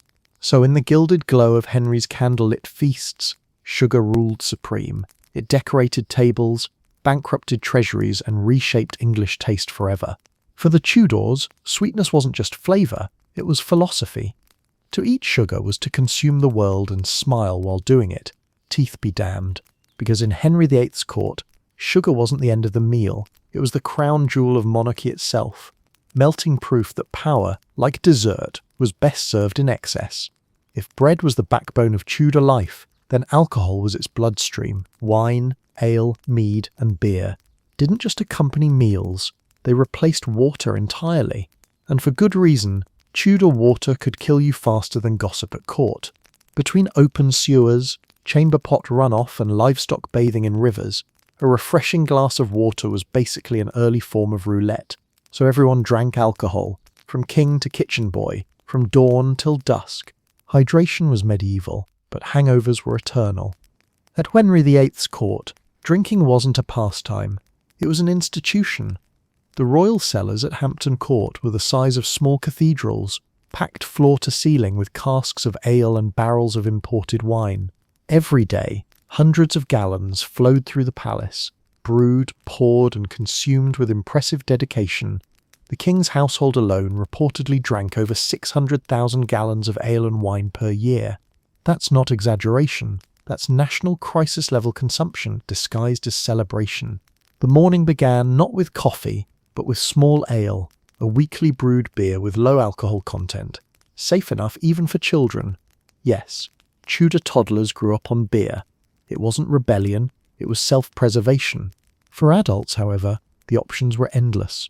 There was strong ale for hearty appetites, double beer for celebrations, and sack, a sweet fortified wine imported from Spain, for those who preferred their mornings to start with a mild buzz. The line between breakfast and bender was extremely blurry. Henry VIII himself was no stranger to the goblet. He loved wine, particularly the imported French and Rhenish varieties, because even in drink he needed Europe to know England could afford luxury. His cellars held barrels from Gascony, Burgundy and the Rhine, along with sweet Malmsey from the Mediterranean. Serving foreign wine was political theatre. Every sip was a toast to diplomacy and dominance. When ambassadors dined with the king, wine wasn't just poured, it was choreographed. A successful treaty often depended less on signatures and more on how many toasts the French could survive before falling under the table. Drinking in the Tudor court was as ceremonial as it was social. There were cupbearers, tasters, and yeomen of the wine cellar, each responsible for ensuring that His Majesty's drink was pure, chilled, as best as one could manage before refrigeration, and definitely not poisoned. The royal taster sipped first, a risky privilege, and if he survived, the wine was deemed safe. To outsiders, it looked like devotion. To insiders, it looked like a very short career path. But wine was far from the only option. Ale and beer were the true lubricants of Tudor society. The royal brewhouse at Hampton Court employed dozens of workers who brewed around the clock, boiling vats of barley, hops and water into liquid morale. On a busy day, they produced nearly 600 gallons of ale, enough to drown several courtiers and still have leftovers for the servants. Ale was stored in great oak tuns, constantly tapped and refilled like a never-ending river of cheer and poor decisions. What's fascinating is how class shaped what people drank. The nobility favoured wine, sweetened and spiced to show refinement. The gentry enjoyed strong ale, less showy, more honest. The lower classes, they drank whatever they could afford, often homebrewed in questionable conditions. But even the poorest labourer had more beer in a day than most modern drinkers manage in a week. Sobriety wasn't virtuous, it was suspicious. In a society obsessed with feasting, a man who refused to drink looked untrustworthy, possibly un-English. Tudor etiquette demanded drinking as part of conversation. To toast was to honour, to refuse was to insult. Each round cemented alliances, soothed tempers or conveniently blurred memory after an ill-timed remark. Historians record that negotiations at court often grew friendlier the more goblets were emptied. It was diplomacy by inebriation. Many political relationships, both foreign and domestic, were forged at the bottom of a tankard. The royal table itself glittered with drinking vessels of every shape and size. Goblets, mazers, flagons, tankards and ornate standing cups crowned with jewels. Servants poured with precision, ensuring each guest's cup was never empty. Drinking was continuous yet structured. There were official toasts. To the king's health, to God, to England, to the ladies, to whoever was still conscious. Each toast was met with bows, murmured blessings, and another sip or three. Of course, this steady stream of alcohol had its consequences. Drunkenness was so common it barely registered as scandalous, unless it disrupted the king's entertainment. Even then, Henry was known to forgive a tipsy lord more readily than a sober one who contradicted him. The logic was simple. A drunk man might be foolish, but at least he was merry, and merriness pleased the king. The Tudors also believed in the medicinal power of drink. Wine was prescribed for digestion, ale for energy, and distilled spirits for everything from headaches to heartbreak. Doctors mixed alcohol into tonics and priests blessed it at mass. The line between medicine and recreation was non-existent. In Henry's court, the cure for overindulgence was usually more indulgence. The servants ironically drank the least, though ale was part of their rations. Theirs was watered down to maintain focus and avoid riot. The cooks, carvers and servers had to stay sharp while the nobility swayed in slow, well-fed unison. It was said that the surest sign of social status in the Tudor court wasn't your clothing or your seat at the table. It was how blurry your vision was by dessert. And yet, beneath the laughter and clinking goblets, there was purpose. Alcohol kept the court content. It dulled the edges of politics, softened rivalries, and turned feasts into manageable chaos. Even religion found space for it. The church sanctioned wine as sacred, and fasting days still included ale because it's liquid, not meat. Truly, Tudor logic was miraculous. By the end of the night, the hall reeked of wine, sweat, and triumph. Courtiers stumbled to their chambers, jesters sang off key, and the king himself reclined content, a cup of malmsey in hand. Tomorrow would bring another feast, another round of alliances and hangovers. Because in Henry VIII's England, alcohol wasn't an escape, it was the glue holding court life together. And if you ever found yourself at one of his banquets surrounded by laughter, trumpets, and the distant sound of someone snoring into their plate, remember, the drunker everyone got, the safer politics became. After all, in the Tudor court, drunken diplomacy worked far better than sober honesty ever could. In Tudor England, politics didn't just happen in council chambers, it unfolded over dinner plates. For Henry VIII, food wasn't merely nourishment or indulgence, it was strategy. Every roast, every goblet of wine, every gilded pie carried political weight. His feasts were not simply displays of wealth, they were acts of intimidation dressed up as hospitality, and no one weaponized dinner quite like Henry. To understand how deeply food and power intertwined, you need to picture the Tudor banquet as the 16th century version of a summit meeting, except with more swans and fewer treaties. Ambassadors didn't just attend Henry's feasts, they were tested by them. The sheer excess of the royal table was a form of negotiation before words were even spoken. The king's message was always the same: you may have armies, I have resources. Every bite an envoy took was a reminder that England, though smaller than France or Spain, could eat like an empire. One of Henry's most theatrical dining spectacles took place at the Field of the Cloth of Gold in 1520, a diplomatic meeting between Henry and Francis I of France that doubled as the world's most extravagant picnic. The English pavilion alone was a glittering fortress of silk, canvas, and temporary kitchens staffed by hundreds of cooks. Henry served endless courses of roasted meats, sugared delicacies, and barrels of wine so large they needed their own scaffolding. He wasn't just feeding France, he was burying them under an avalanche of luxury. At one point, the English allegedly served a dish made from dolphin, a delicacy so rare and absurd that it practically screamed, "We can afford to cook mythical creatures." The French retaliated with their own culinary fireworks, and the entire meeting devolved into a diplomatic flex-off powered by roast peacocks and mutual gout. For Henry, feasts were about more than showing wealth. They were about control. When he wanted to reward loyalty, he hosted banquets that left guests breathless. When he wanted to punish disobedience, he could withhold invitation entirely, a snub more cutting than any written decree. To dine at the king's table was to exist under his approval. To be excluded was to feel the cold of royal disfavour. Even the seating arrangements spoke volumes. Nobles jostled for proximity to the king, and a single place setting could make or break a political career. The Tudor dinner table was a chessboard, and Henry moved people like pieces, one platter at a time. Food also served as propaganda in more literal ways. Each feast was designed to reflect the power of England's throne and the bounty of its lands. Game from royal forests, fish from English rivers, fruit from royal orchards. Everything on the table declared that England was self-sufficient and prosperous under Henry's rule. The menu was geography, rewritten in gravy. When foreign ambassadors dined, the message was impossible to miss. England fed itself, armed itself, and ruled itself. And if the guests happened to choke on a particularly tough bite of venison, well, perhaps that was part of the intimidation. Even within England, Henry used food to maintain his hierarchy. Great lords were expected to imitate his feasting style, holding banquets that demonstrated both their loyalty and their ability to echo royal magnificence.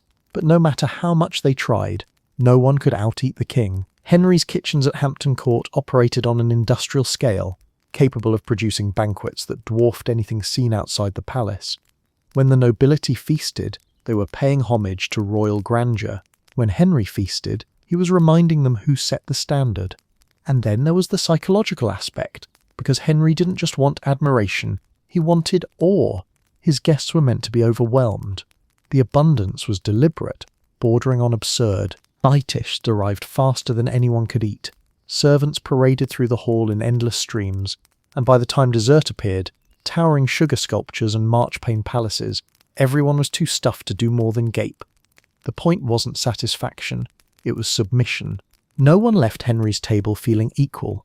They left feeling conquered by hospitality. The king's dining habits also had an unmistakable element of control over his inner circle. Henry was notorious for using banquets to gauge loyalty. A careless comment, a hesitant toast, or even a lack of enthusiasm for a new dish could be taken as a sign of disrespect. Courtiers learned quickly that feasting near Henry required the agility of a dancer and the caution of a spy. Eating with the king meant smiling through indigestion and laughing at his jokes between mouthfuls of venison pie. Foreign policy itself sometimes hinged on supper. When Henry sought alliances with Spain or Burgundy, he wined and dined their ambassadors lavishly. When tensions rose, he withdrew the luxury, serving simpler fare to signal displeasure. Imagine walking into a banquet expecting gilded pheasant, only to be handed boiled cabbage. You'd know instantly that the diplomatic wind had shifted. In Tudor politics, menus were manifestos, but the darker side of Henry's food politics was the financial burden it created. Each feast drained the royal coffers, yet Henry considered it money well spent. To him, a banquet was an investment in loyalty, a visual spectacle that bound his subjects to the myth of his magnificence. Every roasted ox was propaganda. Every sugar swan whispered, "Obey." And if the treasury trembled under the weight of imported spices and Venetian glassware, that was someone else's problem, preferably the Lord Treasurer's. Even religion couldn't escape the king's culinary manipulation. After his split from Rome, Henry rebranded England's abundance as divine approval for his reign. The old Catholic feast days took on new meaning. What had once been offerings to saints now became celebrations of Tudor strength. Bread and wine, symbols of faith, became symbols of royal legitimacy. The king who broke with the Pope now used dinner to prove that heaven still had him on speed dial. By the time guests staggered out of one of Henry's banquets, bloated, dazzled, and slightly terrified, the message was burned into their minds. England's monarch ruled not just the realm, but the table itself. Food was power, appetite was policy, and if anyone still doubted his supremacy, Henry could always order another feast. Something truly excessive, something unforgettable. After all, what better way to demonstrate dominance than to make your rivals applaud while you serve them a roasted dolphin? Few monarchs in history turned their love life into public theatre quite like Henry VIII. His marriages weren't just personal milestones, they were national events, each accompanied by spectacular banquets, symbolic dishes, and enough food to feed a small country. But with every marriage came another feast, another wave of political manoeuvring, and another eventual disaster. By the time he'd finished reshuffling his wives like playing cards, the only consistent partner in Henry's life was his royal kitchen. The Tudor court did weddings the way modern nations do coronations, with grandeur, pageantry, and crippling expense. Every marriage feast was a carefully staged performance meant to project unity, prosperity, and divine favour. Unfortunately, the divine seemed to lose interest halfway through the series. The first great celebration came in 1509, when the young and athletic Henry married Catherine of Aragon. The kingdom rejoiced. Two great dynasties, England and Spain, were united in one glorious feast. The banquet at Westminster Hall was a masterpiece of early Tudor optimism. Roasted peacocks redressed in feathers, fountains pouring spiced wine, sugar sculptures depicting Tudor roses, and Spanish pomegranates intertwined in marital bliss. Even the menu was diplomatic, blending English staples like venison with Spanish-inspired dishes featuring saffron and citrus. Musicians played, jesters performed, and the young king, barely 18, was the very picture of radiant confidence. At this point, Henry believed in love, in destiny, and in seconds. But as the years dragged on and Catherine failed to provide a surviving male heir, the marriage soured, and so did the tone of Henry's banquets. When he began pursuing Anne Boleyn, dinners at court turned into thinly veiled performances of seduction. While the Queen still presided formally, Anne often sat nearby, the subject of whispered scandal and overpoured wine. Henry's flirtations weren't private. They were performed between bites of roasted quail and sugared almonds. The court feasted not just on food but on gossip. When Anne finally replaced Catherine, the wedding celebrations were as grand as they were hypocritical. Henry had broken from the Pope to make it happen, and the resulting feast was less romantic union and more political victory lap. Dishes overflowed with symbolism: pheasants for nobility, swans for purity, and sweet pies filled with cherries and hearts, a not-so-subtle hint at fertility. The wine flowed freely, and the musicians sang ballads of new beginnings. Yet beneath the splendour lurked tension. Half the court whispered that England had traded salvation for scandal, and the food tasted faintly of rebellion. Still, the kitchens performed miracles. The newly crowned queen sat beside her king, radiant under candlelight, unaware that her head would one day share the same fate as a roast duck. By the time Jane Seymour came along, the royal kitchens had perfected the art of the rebound wedding. This one was quieter, more restrained, but still brimming with excess. The dishes were simple but symbolic: roasted lamb for renewal, gilded apples for peace, and endless loaves of man-shaped bread representing union. Jane's sweet, calm demeanour extended even to the menu. Less spice, more subtlety. Fewer golden swans glaring from the table. But the optimism didn't last. When Jane died giving birth to Edward, Henry plunged into grief, cancelling festivities and banning music. For a brief moment, the court's appetite disappeared. Even the king's plate went untouched, a rare act of silence in a life defined by noise. But Henry didn't stay single or hungry for long. His next wedding, to Anne of Cleves, was a logistical triumph and a personal catastrophe. The court had prepared another lavish feast: German-inspired dishes, mountains of bread, and rivers of Rhine wine. Yet when Henry finally met his bride in person, he found her nothing so fair as she hath been reported. The feast proceeded as planned, but the king spent it sulking behind his goblet. It's said that he barely touched the food, leaving his courtiers nervously devouring everything in sight to fill the awkward silence. Within months, the marriage was annulled, and the leftover wine was repurposed for the divorce celebrations. Then came Catherine Howard, a wedding that brought youth, music, and reckless joy back to the table. Henry, now older and heavier, tried to relive his glory days. The feast was extravagant, sensual, and loud. Sugar hearts decorated the tables, and the music was said to make even the chandeliers vibrate. Henry toasted endlessly to love renewed, unaware that his young bride's renewal extended to several other men. When her affair was uncovered, the tone of court dining turned ice cold. Gone were the flirtatious dinners, in their place came sombre meals and muttered prayers. The executioner's blade ended more than a marriage, it ended the era of romantic feasts. His final marriage to Catherine Parr was less about passion and more about peace. The banquet celebrating their union was dignified, almost intellectual. Gone were the roaring trumpets and overflowing sugar castles. Instead, there were modestly spiced meats, delicate pastries, and restrained toasts. The king, now bloated and ill, could barely manage more than a few bites. But Catherine Parr's calm presence soothed the court.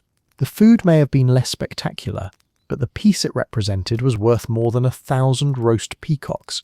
Across 6 marriages and a mountain of meals, Henry's love life was served with silver platters and heavy symbolism.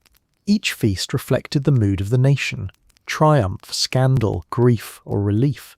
The kitchens could pivot from wedding joy to divorce despair faster than any diplomat could blink. Servants joked quietly that the ovens were as familiar with annulments as with bread. Even the royal bakers learned to keep spare menus on hand, in case the guest list changed overnight. By the time Henry VIII reached middle age, the man who had once been a golden Renaissance prince, strong, athletic and charming, had transformed into a living cautionary tale about the dangers of buffet-based monarchy. In his youth, he had been England's poster boy for vitality, a skilled jouster, dancer and hunter, whose strength symbolised the nation's vigour. But after decades of feasting like a Roman emperor and exercising like a brick, Henry's body began to collapse under the weight of its own appetite. To say Henry enjoyed eating would be like saying the Thames occasionally gets damp. His daily diet, even by Tudor standards, was staggering. While ordinary citizens were lucky to get a slice of bread and ale for breakfast, Henry's morning table groaned beneath cold cuts, eggs, cheese and sweet spiced wine. His main meal of the day, dinner in Tudor terms, eaten around noon, featured mountains of roasted beef, mutton, venison, pies, puddings and sauces rich enough to be considered financial crimes. Dessert, when it arrived, was a parade of marchpane, sugared fruits and creams heavy with almond milk and rosewater. He didn't dine. He conquered his meals. At first, his robust constitution could handle it. Young Henry burned through calories with constant hunting, jousting, tennis and dancing. He was famous for his physique, tall, broad-shouldered and handsome, the very image of a Renaissance king. Ambassadors compared him to Apollo with a crown. But somewhere between his third marriage and his 50th roasted boar, Apollo retired, and Bacchus took over. A series of injuries from jousting tournaments left Henry increasingly sedentary, and his appetite remained heroically unchanged. As he aged, the royal diet became both indulgent and self-destructive. Medical accounts from his physicians paint a grim picture. By his 40s, Henry suffered from gout, ulcers on his legs, kidney pain, and obesity, so extreme that special mechanical hoists had to be built to lift him onto his horse. Or, on bad days, his bed, his waistline ballooned to over 50 inches. The same man who had once charged across tournament fields now waddled down palace corridors like an overfed warship. The royal doctors, poor souls, tried everything short of divine intervention. They prescribed lighter meals, more rest, herbal remedies, and even bloodletting, because nothing says feeling better like losing a pint of your favourite bodily fluid. But the king had his own opinions about medical advice. When told to eat less, he simply hired new physicians. As one chronicler wryly noted, His Majesty loved counsel provided it suited his appetite. In Henry's mind, moderation was for peasants and Protestants. The Tudor medical understanding of diet didn't help matters. According to the four humours theory, food had moral as well as physical properties. Meat was hot and moist, ideal for kings. Vegetables were cold and melancholy, fit for monks and commoners. So when doctors suggested more greens and fewer pies, they weren't just questioning Henry's health, they were questioning his royalty. Unsurprisingly, the pies won every time. His favourite dishes were heavy, rich and relentless. Roast venison swimming in red wine sauce, sugared marchpane, custard tarts, and capons stuffed with spices and fruits. He adored sweet drinks like hippocras, a spiced wine that was equal parts alcohol and sugar, essentially Tudor Gatorade. His consumption of red meat and sugar alone could have sustained several smaller monarchs, and while he occasionally observed religious fasts, he merely replaced meat with lavish fish dishes, smothered in butter and cinnamon. The man could turn abstinence into decadence. As the years passed, his body began staging open rebellion. The leg ulcers were especially gruesome. Chronic infections, worsened by obesity and lack of movement, left him in near constant pain. His courtiers described the stench of his wounds as unbearable. Servants reportedly fainted during dressing changes, yet Henry refused to curtail his feasts. If anything, he doubled down, eating for comfort, power and habit. Food was his last reliable pleasure, the one indulgence that didn't betray him. His mental health suffered too. Chronic pain, isolation, and the frustration of lost youth made him irritable and paranoid. Meals became quieter affairs, where once he had laughed and charmed his guests, now he brooded behind goblets of wine, gnawing on memories as much as meat. The great banquets continued, but they were hollow echoes of earlier glory, less celebration, more ritual. His subjects still bowed, the musicians still played, and the dishes still glittered, but the man at the head of the table looked less like a king and more like a warning label. Yet despite his failing body, Henry's appetite for display never dimmed. He demanded that feasts continue in full splendour, even when he could barely taste the food. To his courtiers, this persistence was both tragic and terrifying. They saw a king who refused to accept mortality, who believed that by maintaining his feasts, he could maintain his power. Every golden platter that left the kitchen was a statement. The king still reigns. The king still eats. Ironically, the same excess that had once symbolised vitality now revealed decay. His swelling body became a metaphor for the monarchy itself, bloated, indulgent, and aching from the weight of its own grandeur. Physicians could drain his humours, but not his pride. Even in his final years, when he could barely stand without assistance, he insisted on lavish meals being served daily, whether he ate them or not. The pageantry of eating mattered more than the act itself. When Henry finally died in 1547, he left behind not just a divided kingdom but a culinary legacy that redefined indulgence. His kitchens had reshaped English dining, elevating it from sustenance to performance, but at a terrible cost to the man who started it all. The once virile prince who had dazzled Europe with his strength and appetite ended his life swollen, sickly, and surrounded by the very abundance that had destroyed him. The tragedy of Henry's diet is that it began as celebration and ended as imprisonment. The same feast that had built his image of power became the walls of his gilded cage.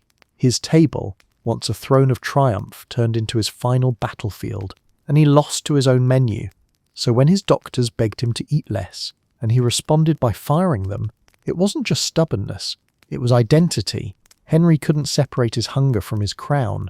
To eat was to rule, and he would rather die a king at supper than live as a patient on a diet. If Henry VIII's feasts were theatrical masterpieces, then his kitchens were the backstage inferno that made the magic happen. Beneath the glittering banquets, the musicians, and the sugar castles, there existed a parallel world, a roaring, sweating, smoke-choked empire of labourers, cooks and servants whose lives revolved around feeding the royal appetite. It was less palace glamour and more culinary apocalypse, powered by fire, grease and the unending screams of someone realising they'd burned the swan. Hampton Court alone housed one of the largest and most complex kitchens in all of Europe. Covering over 55 rooms, it was a logistical marvel, part warehouse, part furnace and part madhouse. Inside, hundreds of people toiled every day to produce the endless stream of meals that kept the Tudor court functioning. At full capacity, the royal household could consume over 1,000 meals a day. These weren't your average grab-and-go affairs. Each one required coordination that would make modern restaurant managers weep into their clipboards. The workforce was a microcosm of Tudor society. At the top of the culinary pyramid stood the clerk of the kitchen, a sort of food administrator who managed supplies, rations and budgeting. He wasn't just a chef, he was a strategist, juggling shipments of fish, flour, spices and meat that arrived from across the kingdom. Beneath him were the master cooks, veterans of the culinary battlefield who commanded battalions of assistants, spitboys and scullions. These men were the unsung engineers of empire, capable of roasting an ox, baking 1,000 pies, or boiling an entire river's worth of eels without missing a beat. Then came the spitboys, the backbone and victims of the operation. Their job was simple and miserable. Stand in front of the roaring hearth and turn the heavy roasting spits by hand for hours at a time. The heat was relentless, the air thick with smoke, and the reward was usually blistered skin and a faint chance of survival. Chroniclers described them as red-faced and half-blind from smoke, rotating joints of venison and beef the size of tree trunks. They were, quite literally, the rotisserie technicians of Tudor glory. Further down the hierarchy were the scullions, the lowest of the low. Their lives revolved around cleaning, washing pots, scrubbing floors, scraping fat off surfaces, and disposing of bones, feathers, and the occasional unidentifiable blob of former food. The scullery was perpetually soaked, slippery, and filled with rats fattened on royal scraps. A good scullion could survive a day without crying. A great one could survive a week without screaming. The heat was apocalyptic. The great hearths of Hampton Court burned day and night, requiring cartloads of wood hauled in daily. Imagine a room with multiple open fires, boiling cauldrons and spits large enough to roast whole boars, and now imagine working there for 14 hours straight, wrapped in wool and linen. The air shimmered with heat, smoke, and the occasional cursing of someone who dropped a joint of venison into the ash. The scent was equal parts mouth-watering and migraine-inducing. Roasting meat, burning fat, sweat and soot mixed into a single perfume of exhaustion. The noise was constant. Knives clattered, orders were shouted, cauldrons hissed, and servants darted between stations like bees in a particularly dangerous hive. One false move could result in burns, slips, or worse, accidentally spilling soup on something expensive like a nobleman's patience. The pressure was immense. A single mistake could mean ruin. Serving raw meat or running out of sauce at a royal banquet wasn't just a kitchen error, it was a potential diplomatic incident. Despite the chaos, there was an intricate rhythm to the kitchen. Everything ran on schedule. Food for nobles and the king was prepared separately from that of servants and soldiers, with entire departments dedicated to different categories: pastry, spicery, boiling house, scalding house, bakehouse, and even a larder big enough to qualify as a minor village. The pastry department, for instance, was practically an architectural workshop, producing hundreds of pies daily, some edible, others decorative, all expected to impress. The boiling house handled soups, stews, and anything that could be dunked in liquid, while the scalding house specialised in the less glamorous task of cleaning animal carcasses and poultry. Then there was the sergeant of the larder, responsible for managing all meats. This was the man who decided which cuts of beef went to the king, which to the nobles, and which to the servants. It was a delicate balancing act of class, politics, and preservation. Spoiled meat could spark more than illness. It could cause outrage, and considering Tudor England's lack of refrigeration, the line between aged flavour and biological warfare was alarmingly thin. In the midst of this madness, camaraderie thrived. The kitchen crew formed their own society, bonded by suffering, soot, and shared secrets. They traded gossip, jokes, and occasionally punches. Everyone knew that while the court above debated religion and politics, the real kingdom ran on hunger, and they were its exhausted soldiers.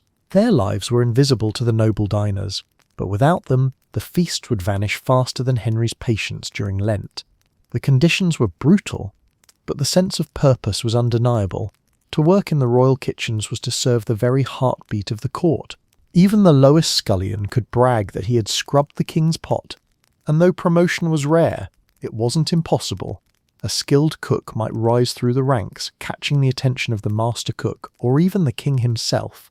In a world ruled by hierarchy, the kitchen was one of the few places where talent could sometimes outweigh lineage. Still, the toll was severe. Many servants died young, burned, sickened, or simply worn out by the relentless grind. Yet the work never stopped. Every day brought another feast, another round of roasting and baking and sweating for glory that wasn't their own. So when you imagine Henry VIII reclining at his table, tearing into a roasted boar's leg and laughing thunderously, remember the unseen army that made it possible. Behind every mouthful was a legion of weary hands, blistered feet, and soot-streaked faces. Working in Henry's kitchen wasn't just a job, it was a full-body baptism by fire. A life spent in smoke, sweat, and endless motion. Or, as one might put it, living in hell. If hell had really excellent gravy. In Tudor England, every meal was a matter of the stomach and the soul. Eating wasn't just about satisfying hunger, it was a reflection of faith, discipline, and divine order. For Henry VIII's court, food was as much a spiritual performance as a culinary one. Blessings, rituals, and fasting days shaped the rhythm of dining and sometimes determined whether a feast was a show of piety or a polite act of gluttony wrapped in a prayer. Religion infused every aspect of Tudor life, and the dinner table was no exception. Before the first bite, nobles and servants alike bowed their heads for prayer. These weren't quick, mumbled thank yous. They were full, formal blessings that could stretch long enough to make the food go cold. The Tudors believed eating without acknowledging God was dangerous, almost blasphemous. After all, in a world where disease lurked in every cup and famine loomed every winter, food was a gift straight from heaven, or at least from the kitchen staff, who might have been closer to hell. The act of dining was considered a microcosm of divine order. At the top of the table sat the king, God's anointed ruler on earth. Around him, the hierarchy descended in careful holy geometry. Nobles near, lesser gentry farther away, and servants lingering at the edges, like saints awaiting crumbs from heaven. Meals began and ended with ritual blessings, often led by the chaplain or, on especially pious occasions, a visiting bishop eager to flatter both God and the monarch. Benedicite opened the meal, Gratias Agimus Tibi closed it, and between the two, every bite was meant to honour divine abundance. Of course, Henry VIII's relationship with religion was complicated. Early in his reign, he was devoutly Catholic, observing every fast and feast day with precision. There were over 150 fish days per year, when meat was forbidden by the church and fish took over the menu. This wasn't optional, it was divine law. Everyone from peasants to princes abstained from flesh, filling their tables with pike, eels, herring, oysters, and occasionally creatively disguised meat pretending to be fish. Cooks became masters of deception, wrapping veal in pastry shaped like cod or baking pigeons under layers of almond scales. Tudor fasting was less about abstinence and more about imaginative loopholes. The irony was, for the wealthy, fasting was often more indulgent than feasting. While the poor chewed stale bread and salt herring, Henry's kitchens turned fast days into lavish seafood carnivals. His cooks whipped up elaborate fish pies, sturgeon in wine sauce, and custards made with almond milk instead of cream. Even the humble eel, slimy to most, became a royal delicacy when spiced and glazed. To the Tudors, piety and pleasure weren't opposites, they were table mates. But then came the Reformation, and with it, England's religious menu got a dramatic rewrite. When Henry broke from Rome in the 1530s, his appetite for both political and culinary control expanded. The Church of England replaced papal authority. And while old rituals persisted, their meanings shifted. Fasting, once a show of Catholic devotion, became suspiciously papist. But Henry, ever the pragmatist, didn't ban fish days entirely. He repurposed them. They were reframed as patriotic acts, meant to support the English fishing industry rather than the Pope. The king, of course, kept right on enjoying his Friday fish feasts, now rebranded as economic policy. Beyond fasting, the Tudor table still echoed religious symbolism in every dish. Bread represented the body of Christ, wine his blood, and together they carried sacred weight even outside the church. During great banquets, subtle nods to the divine were everywhere. Angels carved into sugar sculptures, crosses baked into pies, and entire scenes from scripture recreated in marchpane and icing. To feast was to praise God, but also to remind guests that their monarch ruled by divine right, proof, perhaps, that heaven had a sweet tooth. Mealtime manners, too, were steeped in moral virtue. Guests were reminded not to overeat. Gluttony is a sin. Not to waste, for hunger is punishment for wastefulness. And not to gossip during dinner, for the tongue that slanders shall find its soup cold. Whether anyone obeyed is another matter entirely. Henry's court, famous for excess, walked a fine line between reverence and riot. One moment might see solemn grace, the next, a nobleman toppling into a pudding bowl after too much sack. Religion also dictated when feasts could be held. Major holy days like Christmas, Easter and Twelfth Night were marked by enormous banquets, celebrations of divine joy that conveniently justified massive calorie intake. The 12 days of Christmas in particular were feasting marathons, with each day offering a new reason to eat, drink and test the limits of God's forgiveness. Even Lent, meant for reflection and restraint, saw royal exceptions. Herbal puddings and almond tarts somehow found their way onto the table, proving that Tudor spirituality had flexible dietary interpretations. Meals were also instruments of charity, a cornerstone of religious duty. After great feasts, leftovers were distributed to the poor gathered outside palace gates. The yeomen of the cellar and the almia supervised the handouts, ensuring that the king's generosity was witnessed by all. This practice, while undeniably helpful, also reinforced the divine hierarchy. Henry, as God's provider, dispensing grace and gravy to his humble flock. But despite all this piety, Tudor dining still had an undercurrent of superstition. It was common to bless salt before meals to ward off evil spirits. Crossing your knife and fork after eating was thought to invite bad luck. Some even whispered that sneezing during grace could attract demons. So when the court prayed before eating, they weren't just thanking God, they were covering their bases. For Henry, religion at the table served two purposes. It soothed his conscience and reinforced his authority. Blessings turned meals into moral theatre. Fasts became instruments of control. To feast was to show God's favour. To abstain was to prove discipline. And whether he was breaking bread with bishops or buttering fish for Friday, Henry made sure the message was clear. His appetite was holy because his crown was divine. By the end of his reign, religious dining rituals had shifted from sincere devotion to royal propaganda. The prayers were still spoken, the fasts still observed, but everyone knew the king's stomach was the true altar of England. So yes, they prayed before eating, not just out of faith, but probably also out of fear. Because when the king's table held everything from roasted dolphin to eel pie, divine protection wasn't just polite, it was a matter of survival. When the last trumpet blast faded, and Henry VIII leaned back in his chair, sated, glistening, and probably considering another helping. The true work of the royal feast had only just begun. The eating might have stopped, but the aftermath was an operation of military precision. After all, feeding hundreds of nobles, courtiers, servants, and the occasional diplomat produced leftovers on a biblical scale. Tudor kitchens didn't waste a crumb. Not because they were thrifty, but because everything had its place in the food chain of hierarchy, charity, and sheer necessity. In an era without refrigeration, managing leftovers was both an art and a survival tactic. Every plate, platter, and trencher, those thick slabs of stale bread used as makeshift plates, was part of a larger ecosystem that stretched from the king's table down to the palace pigs. The Tudors may not have understood bacteria, but they understood value, and nothing went unused for long. The redistribution system started immediately after the feast. Once the higher tables had eaten, servants collected what remained: half-carved roasts, broken pies, uneaten bread, and gravy-streaked trenchers. This collection wasn't random. It followed a strict protocol known as the reversion of dishes. The king's leftovers were the most prized, trickling down to senior courtiers and favoured attendants. The idea was simple. If it was good enough for His Majesty's fork, it was certainly good enough for everyone else's. And while it might sound unappetising, the scraps from a Tudor feast could feed an army, or at least the people who cleaned up after one. For servants, the leftovers were both sustenance and status symbol. In a world where wages were low and food expensive, access to discarded delicacies was a literal perk of employment.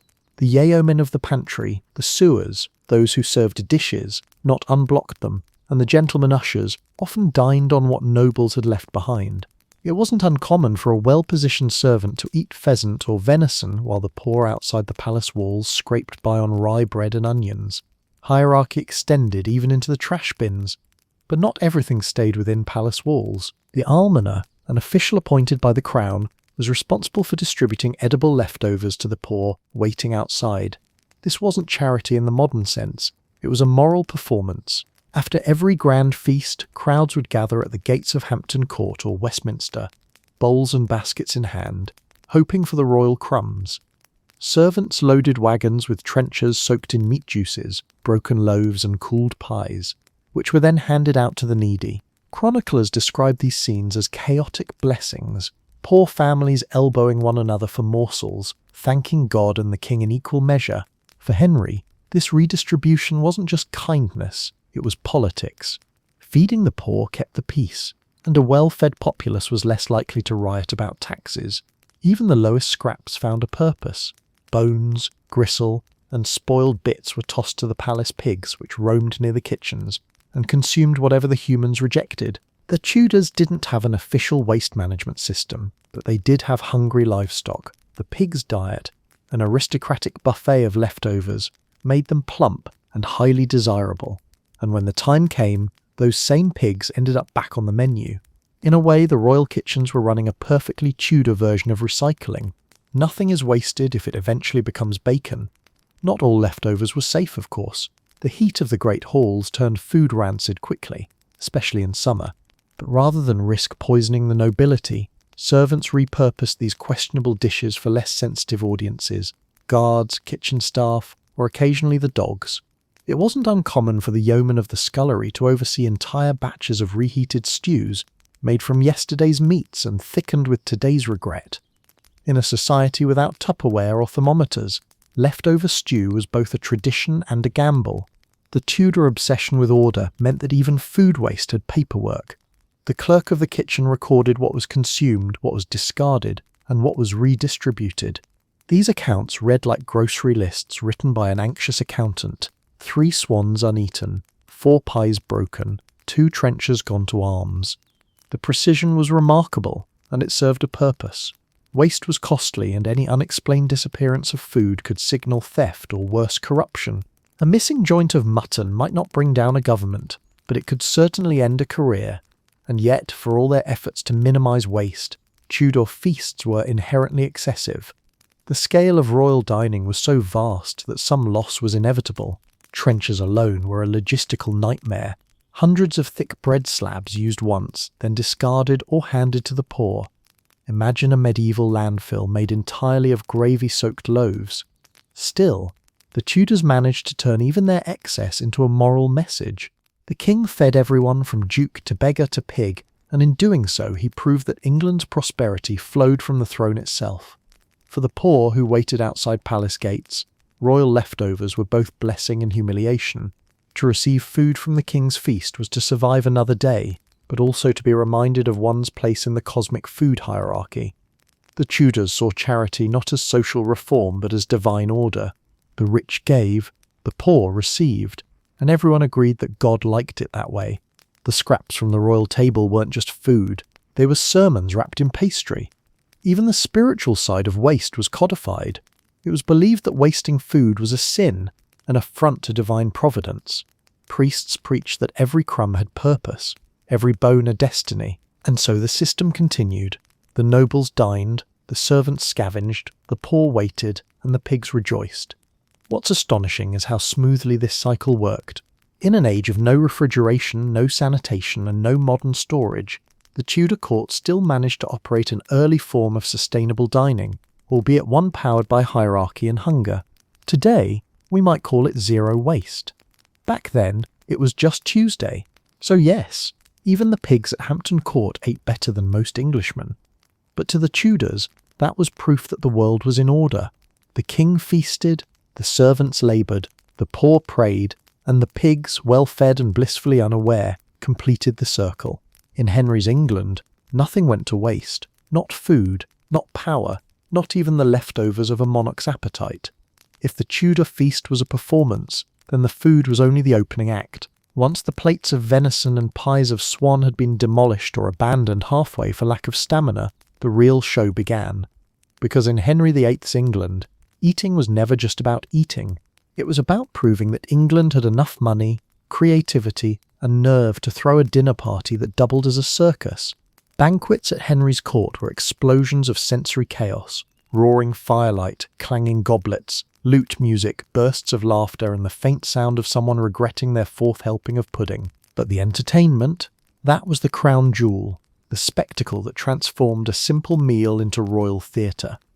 Every noble expected to be dazzled between courses, and Henry made sure they got their money's worth. The Tudor feast typically followed a rhythm. Each course of food was followed by a course of performance. Musicians would play soft madrigals while servants cleared the tables, their melodies mixing with the scent of roasting meat and rosewater. Then, suddenly, the tone would shift. Drums would thunder, trumpets would blare, and the great hall would transform into something between a medieval cabaret and an early Renaissance talent show. Henry VIII adored music. He wasn't just a patron, he was a performer himself. He sang, played the lute, and even composed songs, including a few rumoured love ballads that likely made everyone in the room deeply uncomfortable. When he wasn't performing, he demanded constant sound, choirs in the chapel, viols in the dining hall, and fanfares at every entrance. Silence. To Henry was a sin against splendour. The musicians were the backbone of Tudor entertainment. Their job was to create atmosphere, to make even digestion seem dignified. Ensembles of lutes, shawms, viols, and sackbuts, the unfortunate ancestor of the trombone, filled the air with both heavenly hymns and rowdy dance tunes. A skilled musician could rise high in the royal household, earning gold and favour. A bad one might find himself playing backup to the jester while dodging thrown fruit. Speaking of jesters, every great feast had one, and Henry's was as famous as his waistline. Will Somers, the king's personal fool, was no mere clown. He was a licensed truth-teller, dressed in motley and bells. Somers could insult nobles, mock policy, and even tease the king himself, all under the protection of comedy. During feasts, he roamed the hall, cracking jokes, juggling, or pretending to steal from the table a gag that probably worked better when there wasn't a real theft problem.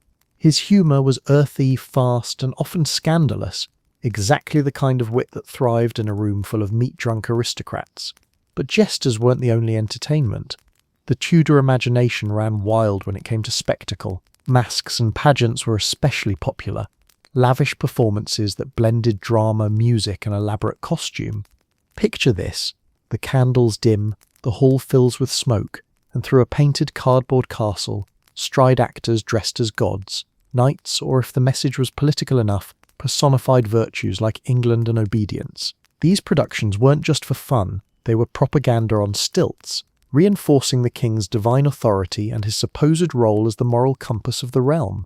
Sometimes, nobles themselves participated.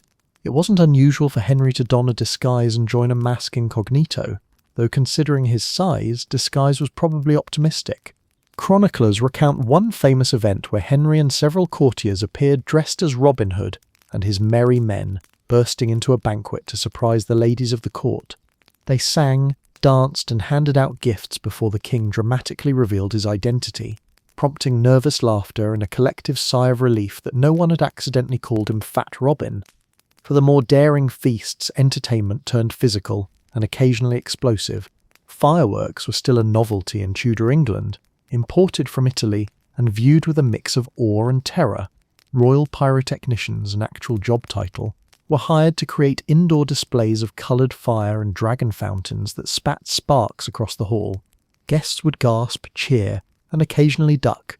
One misfired display at Hampton Court reportedly set a tapestry ablaze, though it was quickly extinguished by a servant wielding a pitcher of wine, because in Tudor England, alcohol really did solve everything. Acrobats and tumblers also made frequent appearances. These were the gymnasts of their day, men and women who could walk tightropes, juggle knives, or balance on chairs while courtiers held their breath and their goblets. The king loved such displays, not just for the spectacle but for the symbolism, agility, daring, and control, all traits a monarch liked to imagine he embodied, even as he struggled to climb stairs. Animal performances were another Tudor favourite. Bears, dogs, and even monkeys were trained to perform tricks for guests. On grand occasions, the court might witness bear baiting in a separate yard, an appalling but common entertainment involving chained bears and dogs. Within the hall, trained birds might fly in circles under the ceiling beams, or miniature hunting reenactments would unfold, complete with live deer brought in for the finale. Yes, dinner occasionally came with a preview of itself. And then there were the subtleties, those elaborate sugar sculptures that doubled as edible entertainment. Some were designed to move, others to speak thanks to hidden mechanisms. A sugar stag might bleed wine when pierced. A pastry ship might sail across the table by hidden wheels. The Tudors didn't just want to eat, they wanted to applaud their dessert. These performances served a purpose far greater than amusement. They were politics disguised as play. Feasts with music, drama, and spectacle reminded everyone present of the king's wealth, taste, and power.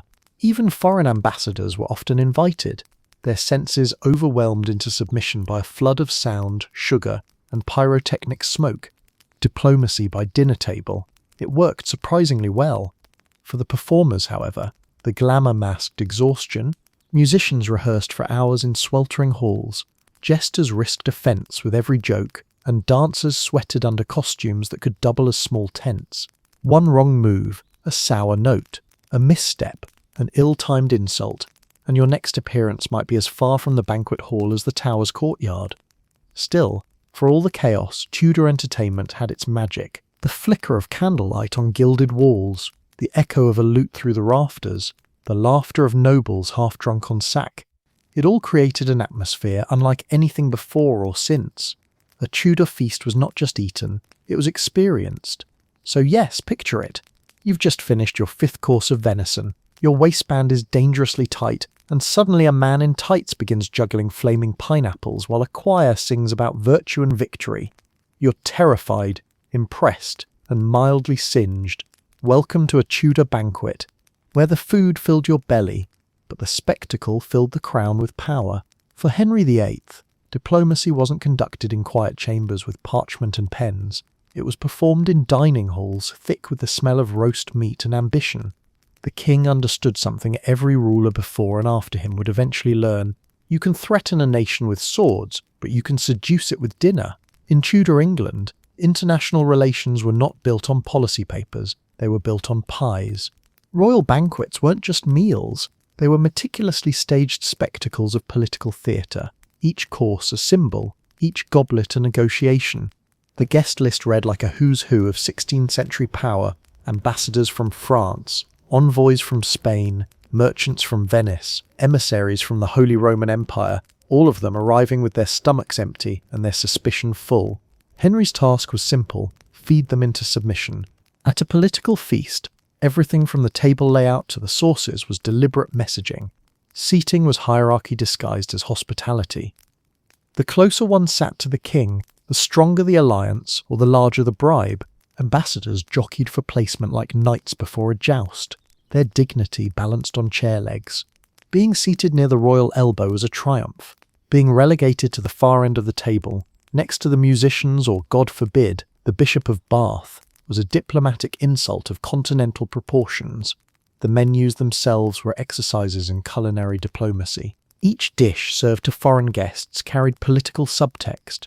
A Venetian ambassador might be treated to pike in saffron sauce, a subtle nod to Italy's trade in spices. A French envoy could expect boar in wine reduction, a reminder that England could conquer both fields and vineyards. And when Spanish dignitaries visited, they were served elaborate pastries shaped like castles, because nothing says we're equals like eating your architectural achievements in sugar form. Every bite was a metaphor, every toast a test of grace under pressure. Perhaps the most famous of these gastronomic summits was the Field of the Cloth of Gold in 1520, a meeting between Henry VIII and Francis I of France that turned into the world's most glamorous food fight, disguised as diplomacy. Both kings built temporary palaces on French soil, draped in golden fabric, and powered by kitchens large enough to feed armies. Henry's side alone required thousands of cooks, brewers and butchers. For days they dined like deities, roasted peacocks in their feathers, gilded swans, and sugared fruit moulded into symbols of peace. But beneath the politeness, tension simmered hotter than the kitchen hearths. Henry and Francis smiled, toasted, and tried to outdo each other in displays of magnificence. One day, they held a jousting tournament. The next, they dined beneath silk tents so heavy with gold thread that they nearly collapsed under their own ego. Yet, for all the shared wine and camaraderie, no treaty came from the event. England and France remained rivals. The feast had fed pride instead of peace. The only thing truly digested that week was the royal budget, but that didn't stop Henry from repeating the performance throughout his reign. When hosting ambassadors in London or at Hampton Court, he used food to impress and intimidate. The more strained the relationship, the grander the meal. A visiting envoy from the Holy Roman Empire might find himself staring down a banquet so overwhelming it bordered on psychological warfare. 30 courses, musicians performing mid-bite, and servants parading gilded boar heads while jugglers tossed fruit around his goblet. It was diplomacy through exhaustion. By dessert, most foreign guests would have agreed to anything just to lie down. Wine flowed freely at these events, and that was no accident. Toasts were strategic weapons. Each raised goblet was a test. Too few sips could be seen as disrespect. Too many might make you reveal what your king back home really thought of Henry's latest naval policy. Translators were often unnecessary after the 5th cup of Rhenish. Entire alliances were rumoured to have begun or ended between courses of goose and pudding. The subtleties of etiquette mattered deeply. When to eat, when to speak, how long to chew. These were diplomatic minefields. At one infamous dinner, a French envoy reportedly insulted the king by using the wrong spoon for a dish of almond cream. The court went silent. Henry's expression froze somewhere between amusement and fury. The ambassador was quickly reassigned, possibly to somewhere with fewer spoons. Still, not every political feast was about rivalry. Some truly worked as intended. When Henry sought peace with Spain after years of tension, he hosted envoys with an unusually modest supper, just 20 courses instead of 40. The gesture of restraint was meant to show humility and good faith. The Spaniards, impressed and possibly relieved to leave the table upright, agreed to renew trade agreements shortly after. It turns out, moderation was as powerful a tool as excess, though Henry rarely remembered that lesson for long. For courtiers, these political banquets were opportunities to watch global power play out over gravy. They whispered translations of jokes, observed which ambassadors laughed too loudly, and took mental notes on which nations sent the most fashionable doublets. Politics was theatre, and the king was its master performer. Even the smallest gesture, a shared plate, a delayed toast, a compliment about foreign wine, was loaded with meaning.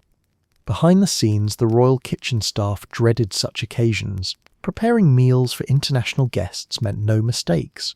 A dish too salty might be seen as an insult to France.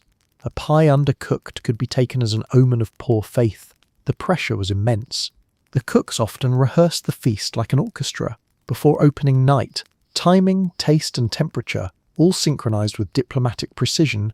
Sometimes, entertainment reinforced the political message. A masque might dramatize friendship between kingdoms, featuring allegorical characters like peace, union, and France, learning its lesson.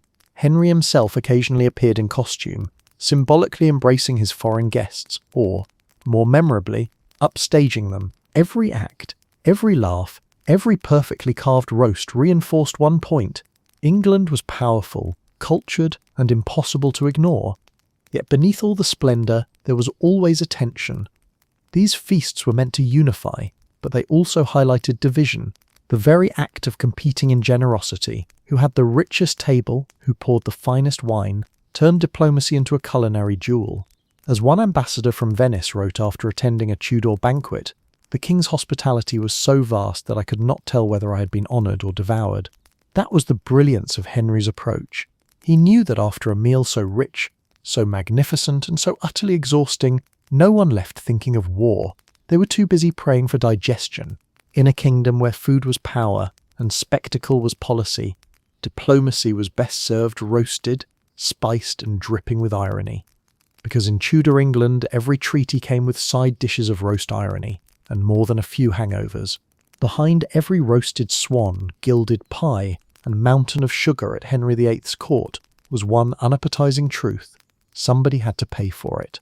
And that somebody, most of the time, was everyone except Henry. Feasting wasn't just an expression of royal grandeur, it was an economic event that rippled through every corner of the kingdom. Feeding the court meant feeding an entire machine of cooks, farmers, butchers, brewers, fishmongers, coopers, carters, and millers. It was less a dinner party and more a national industry, one that strained the treasury, warped agricultural priorities, and occasionally left the common folk wondering whether the king's appetite might devour England itself. Let's start with the scale. Henry's royal household was the largest in Europe, employing over 1,200 people on an ordinary day, with many more brought in for special occasions. Each of those mouths required feeding. Add in nobles, ambassadors, musicians, and visiting dignitaries, and the court could balloon into a mobile metropolis of consumption. Every time Henry moved between palaces, the kitchens followed him like an invading army, hauling pots, spits, and barrels in wagons that clogged the countryside. To say the royal stomach was expensive would be like saying the sun is moderately bright. The logistics of feeding the Tudor court were staggering. Take Hampton Court Palace, for example. Its kitchens consumed an estimated 14 tons of meat per day during great feasts. That's the weight of 2 elephants just in protein. The supply chain stretched across England. Herds from Yorkshire, game from royal forests, flour from Kent, fish from the Thames and the coasts, and wine from France and the Rhineland. The king's dining table was a map of empire in miniature. Every meal was not only a performance but a demonstration of economic power, proof that England's resources could be gathered, transported, and devoured at will. But such splendour came with astronomical costs.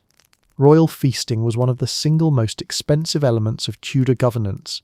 Every boar roasted and every barrel of Gascon wine imported added to the kingdom's growing tab. The Great Wardrobe and Household Office managed the budget, but the numbers were constantly in crisis. Between wars, palace expansions, and Henry's marital habits, the treasury bled faster than a butchered stag. Chroniclers noted that the king's feasts did glister as heaven, but did eat as hell. A polite way of saying that even God might have checked the bill twice. The impact reached far beyond the palace gates.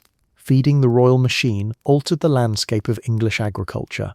Farmers shifted production to meet the insatiable demand for meat, dairy, and grain.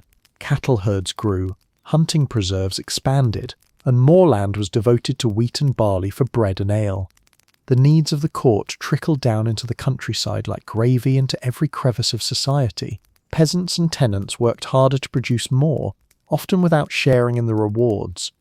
The wealth of the land flowed toward London, where it was promptly converted into pie crusts. Even the oceans weren't safe from Henry's hunger.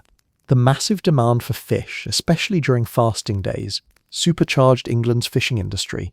Entire fleets scoured the North Sea for herring, cod, and sturgeon to feed the royal tables. Fishing towns like Grimsby and Yarmouth thrived during feast seasons, while fishmongers in London grew rich supplying the palace. The church might have framed fasting as piety, but for England's fishermen, it was divine job security. Then there were the imported luxuries. Spices, sugar, citrus and fine wines didn't just arrive at Henry's door by miracle, they came by ship, and every shipment cost a fortune. England had to import most of its flavour, which meant paying merchants from Venice, Lisbon and Antwerp in hard coin. In the 1520s and 1530s, as trade boomed, the price of these goods soared. And who drove that inflation? The royal kitchens. When the king's household demanded more cinnamon or sugar, entire markets shifted to accommodate him. The Tudors weren't just eating England's wealth, they were literally consuming its balance of trade. To make matters worse, Henry's taste for grandeur didn't stop at food. Every feast required presentation. Gold-embroidered tablecloths, silver goblets, imported glassware and endless candles. The master of the jewel house was responsible for maintaining the royal plate, vast stores of silver and gold dishes that dazzled guests and occasionally had to be melted down to pay debts. By the end of his reign, Henry's once massive treasure hoard, inherited from his frugal father, was all but gone, transformed into edible theatre. Of course, the taxpayers picked up the tab. Royal extravagance was funded by a complex mix of land taxes, trade duties and benevolences, a Tudor euphemism for forced donations. When these weren't enough, the king simply debased the coinage, reducing the silver content of English currency to stretch his spending power. The result was inflation, economic instability, and peasants discovering that their money, like their bread, was growing smaller by the year. It's fair to say that every glittering Tudor feast had an invisible guest, the overburdened taxpayer, eating imaginary soup at home. The irony was that even as England's economy strained, the feasts themselves were touted as symbols of prosperity. Ambassadors left impressed, the nobility felt proud, and the populace believed their king must be divinely favoured if he could dine so magnificently. The illusion of wealth was as important as the wealth itself. Feasting became propaganda, lavish proof that England was powerful, united, and bountiful. Even when its coffers told another story, the food economy also had its darker corners. Corruption thrived in the royal supply chain. Officials routinely skimmed profits, overcharged for goods, or sold inferior meat at full price. Entire fortunes were made by merchants who mastered the art of royal overbilling. Some even supplied watered wine or stale flour, banking on the assumption that no one dared question the kitchen's chaos. Henry's own ministers often turned a blind eye, especially if they too were taking a cut of the roast.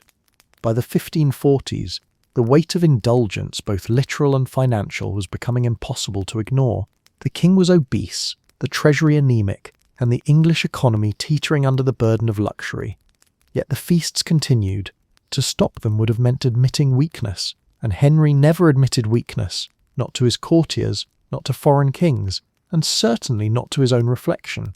So the cooks kept roasting, the butchers kept carving, and the merchants kept delivering. The machine of indulgence rolled on, fueled by taxes, sweat, and denial. England's fields and fisheries bent to the royal appetite, and the peasants who toiled to feed the court likely comforted themselves with one grim truth. If the king was eating, at least the kingdom hadn't starved yet. In the end, the Tudors proved that power could be measured not just by armies or land, but by the number of chickens on your spit. Henry's table was his throne, his menu a map of the nation's economy. The richer the meal, the poorer the realm. Because in the grand accounting of Tudor England, the true victims of the feast weren't the swans or the stags. They were the taxpayers, paying for the privilege of watching their king grow fat on the promise of prosperity. When Henry VIII finally put down his knife, metaphorically speaking, he left behind more than empty plates and gout medication. His appetite, both literal and symbolic, reshaped the way England ate, cooked, and even imagined itself. The Tudor dining hall didn't just serve meals, it served history. Centuries later, echoes of his feast still rumble through British cuisine, from Sunday roasts to Christmas pudding. The legacy of Henry's food obsession isn't just in the recipes, it's in the national psyche. Henry's dining style set a precedent for the monarchy itself. Before him, English kings had feasted grandly. Yes, but not quite like this. Henry turned eating into performance art, a declaration of divine right through digestion.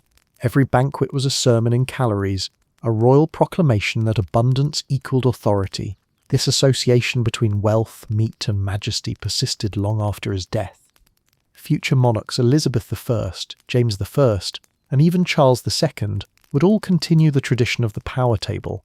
The English crown became synonymous with dining spectacle, as though monarchy required a minimum intake of roast beef per week. The influence trickled down to society at large. Nobles mimicked the king's habits, hosting their own banquets as miniature imitations of royal grandeur. The middle classes followed suit, aspiring to eat like a Tudor, even if their kitchens were the size of one of Henry's ovens. Thus, English culinary identity began to form around hearty meats, thick gravies, and showpiece pies. Food meant to impress more than nourish. If it didn't look like it could feed a small village, it wasn't worth serving. Subtlety went out the window and probably into a pie. The Tudor obsession with meat in particular became an enduring national trait. Beef, lamb, pork, and game were the hallmarks of a prosperous household. To this day, the English Sunday roast, the nation's culinary crown jewel, owes its roots to the Tudor table. It's a weekly echo of royal feasting, carved meats, rich sauces, and communal indulgence. Even the ritual of carving at the table, a performance of precision and power, descends directly from the formal carving ceremonies of Henry's court, where the yeoman carver wielded his knife like a knight in service to the gravy gods. Henry's reign also cemented the image of British food as hearty, filling, and, let's be honest, a little intimidating. Tudor cuisine was about bulk and bravado, not subtle flavour. Garlic was suspiciously foreign, vegetables were for peasants, and salad was what your food ate before it got to you. Centuries later, this legacy of meat-first, flavour-second cooking would haunt British kitchens.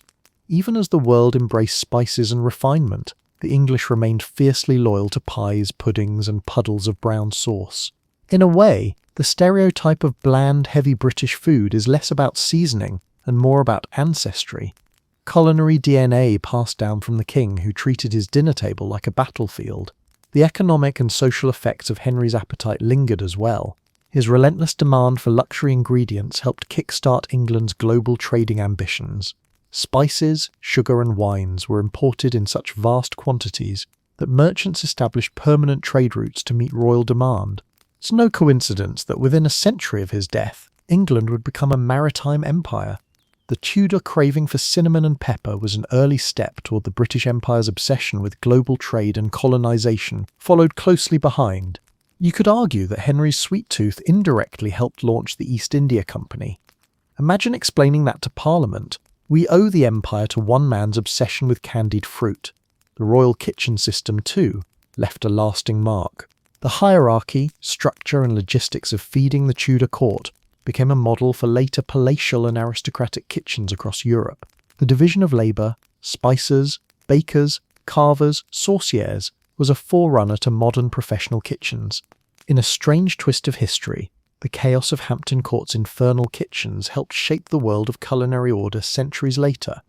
Today's Michelin-starred restaurants might have more stainless steel and fewer pigs wandering around, but the lineage is unmistakable. Even beyond food, Henry's dining habits shaped the image of monarchy itself. The idea of the merry monarch larger than life, surrounded by food, laughter, and luxury, began with him. Art, poetry, and gossip all immortalized his girth as a symbol of power. His waistline became propaganda. Big king, big kingdom. The corpulent silhouette that would later adorn paintings and tavern signs wasn't just a body, it was a brand. From Henry onward, gluttony became regal, not shameful. Monarchs could be indulgent because indulgence was authority made flesh. Yet the legacy wasn't entirely celebratory. Henry's excess also birthed moral backlash. His later years, spent bloated and diseased, became a cautionary tale of overindulgence. Preachers in subsequent centuries used him as Exhibit A in the sin of gluttony, a biblical warning that those who feast without restraint shall dine with the devil. Victorian moralists in particular loved to contrast their polite restraint with the beastly Tudors. Ironically, even in moral condemnation, Henry remained the standard by which all future feasting was judged. The cultural memory of Tudor dining also lingered in England's festivals and traditions. Christmas feasts, Twelfth Night revels, and harvest banquets all drew inspiration from Henry's reign. The idea that a celebration must include overwhelming amounts of food, more than could possibly be eaten, is pure Tudor thinking. More than enough wasn't excess, it was reassurance. In a country once scarred by famine, the overflowing table became a symbol of divine favour and national pride. And then there's the modern fascination. Centuries after his death, Henry VIII still dominates pop culture, not as a conqueror or reformer, but as a man with a drumstick in hand.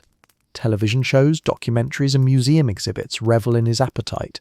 His face adorns pubs with names like the King's Feast or the Tudor Arms, where menus proudly feature steak, ale, and puddings fit for a monarch with no self-control.